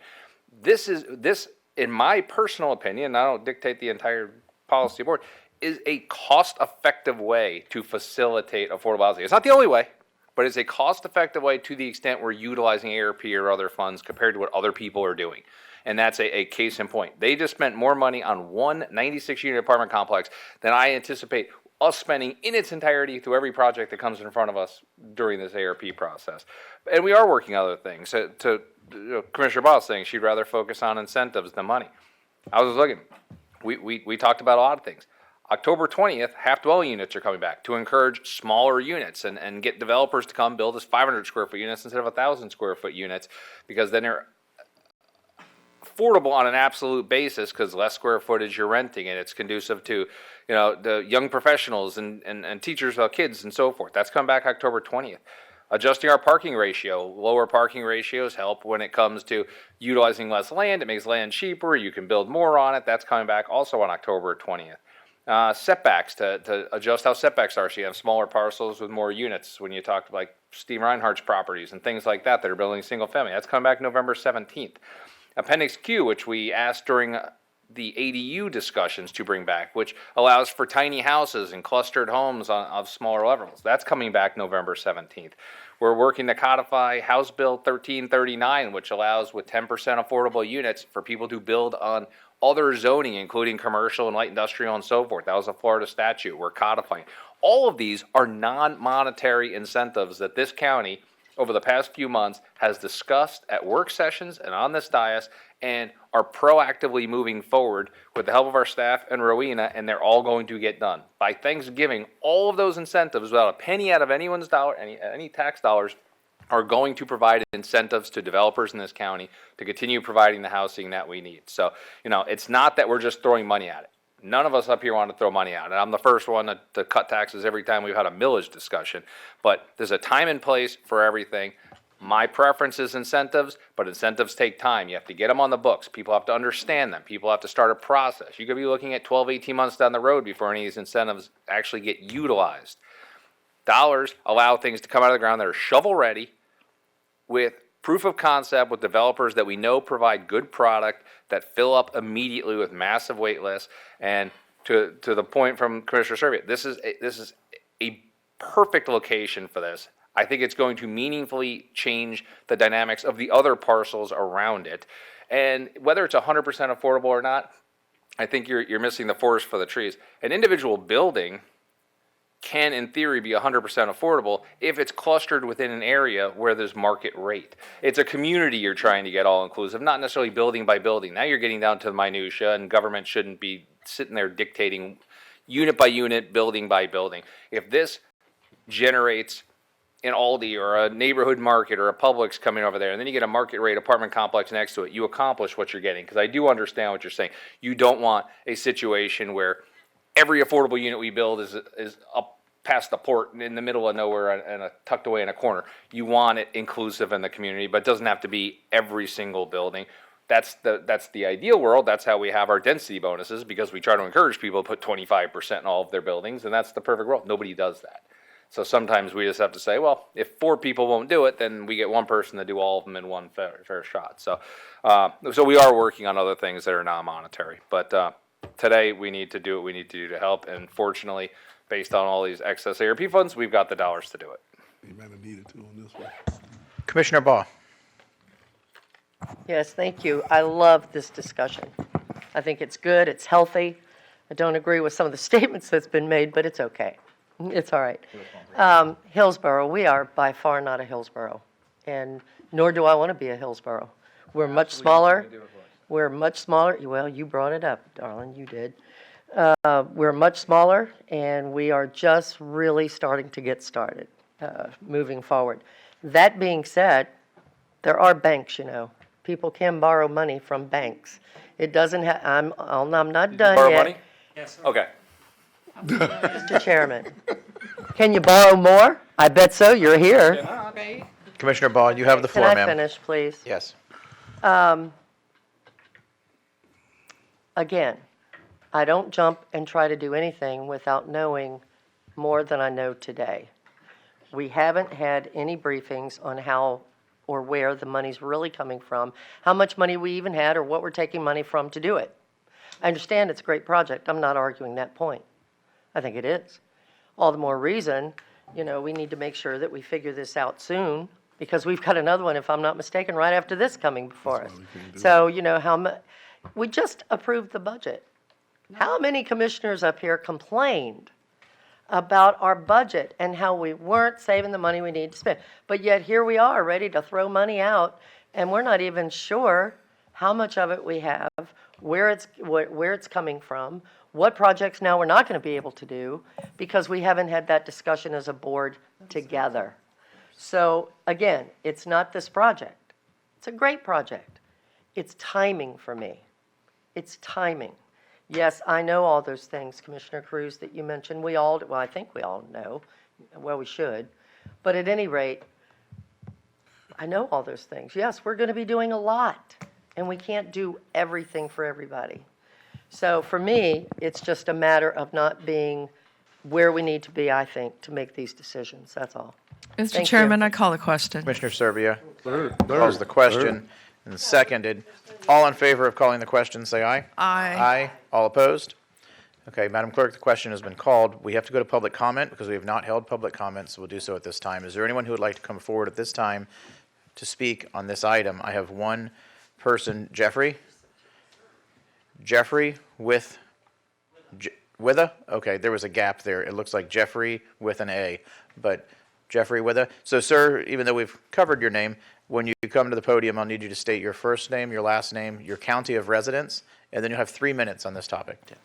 My name is Jeffrey Witham, Manatee County, lifelong resident. I appreciate the comments that have all been made. I understand it appears there are some issues, but there does appear to be support for this. I live at the Addison, corner of 9th and 6th Avenue. 3 years ago, when I was looking for a place of residence, if the Addison hadn't have been there, I don't know where I'd be today. It's very important to me. I've had a career here. I've lived here all my life, and I can't imagine living anywhere else in Manatee County. But the thought of, like you said, a nurse living in her car, our employees that serve us, our firemen, our policemen, our EMS, people that work in the industry where you don't get compensated on a regular basis, or your compensation is a very small percentage. What's happened to us over the past, and everyone, with inflation, with food prices, gas prices, I think it's very important that we move forward with this. And I've been extremely happy at my location. I've got great neighbors. I've got excellent management staff and maintenance staff. When I have a problem that arises, they come and help me. They deal with me. Obviously, I'm not able to do as I used to be able to, and they've accommodated requests like that. And we need this. We really do need this in our county. And like Commissioner Cruz said, you're probably going to spend a long time trying to catch up with the amount of affordable housing that we need. But I like the fact that it seems like people are willing to come in. HTG has been good. I've been to the other property that they built off State Route 70, and everything's been of a quality that makes me feel proud that I can stay in Manatee County. So I appreciate your time. Thank you so much. Thank you very much, sir. Very well said. Is there anyone else from the public who would like to come forward to speak on this item? Okay, seeing no one, we'll go to the telephone. Has anyone called in to speak on this item? No callers. All right, we will close public comment. The question has been called, so we're going to move forward with the vote at this time. Are we voting for the question or just the? No, ma'am, we voted for the question. We're now voting on the motion. Got it. It's in the queue. I'm gonna make the motion.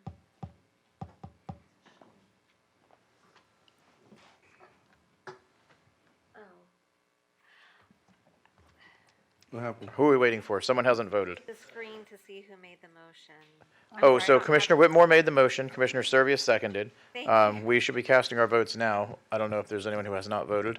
You're waiting on me. Waiting So on you. Okay, verbally, sir. I'm a yes, but I want to be yes, but we got to do a lot better in the future. Well, the question's been called, sir, so we can't debate it any further.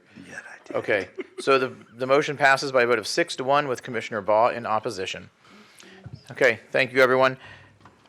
Ms. Shank, if you would please introduce item number 13, our final That item. was removed. Wonderful. That item is removed. Commissioners, anything further? I just have one thing. One thing. Guys, we have 2 hurricanes in the Gulf coming next week. So please ask administration to keep us prepared and up to date on what's going on and that everybody's ready. But we have 2. And one looks like it's going a little bit north of us so far. But and the others going to the other Texas. Is that your official prediction? We can I just saw it on the put news. you down on No, that? I saw it on the news. I don't do anything. She's- European model. She's blaming Paul Delgado. All right. European model. Okay, No, thank you. Bob Harrigan, sorry. All right, thank you, commissioners. I'll see you Tuesday. We're adjourned.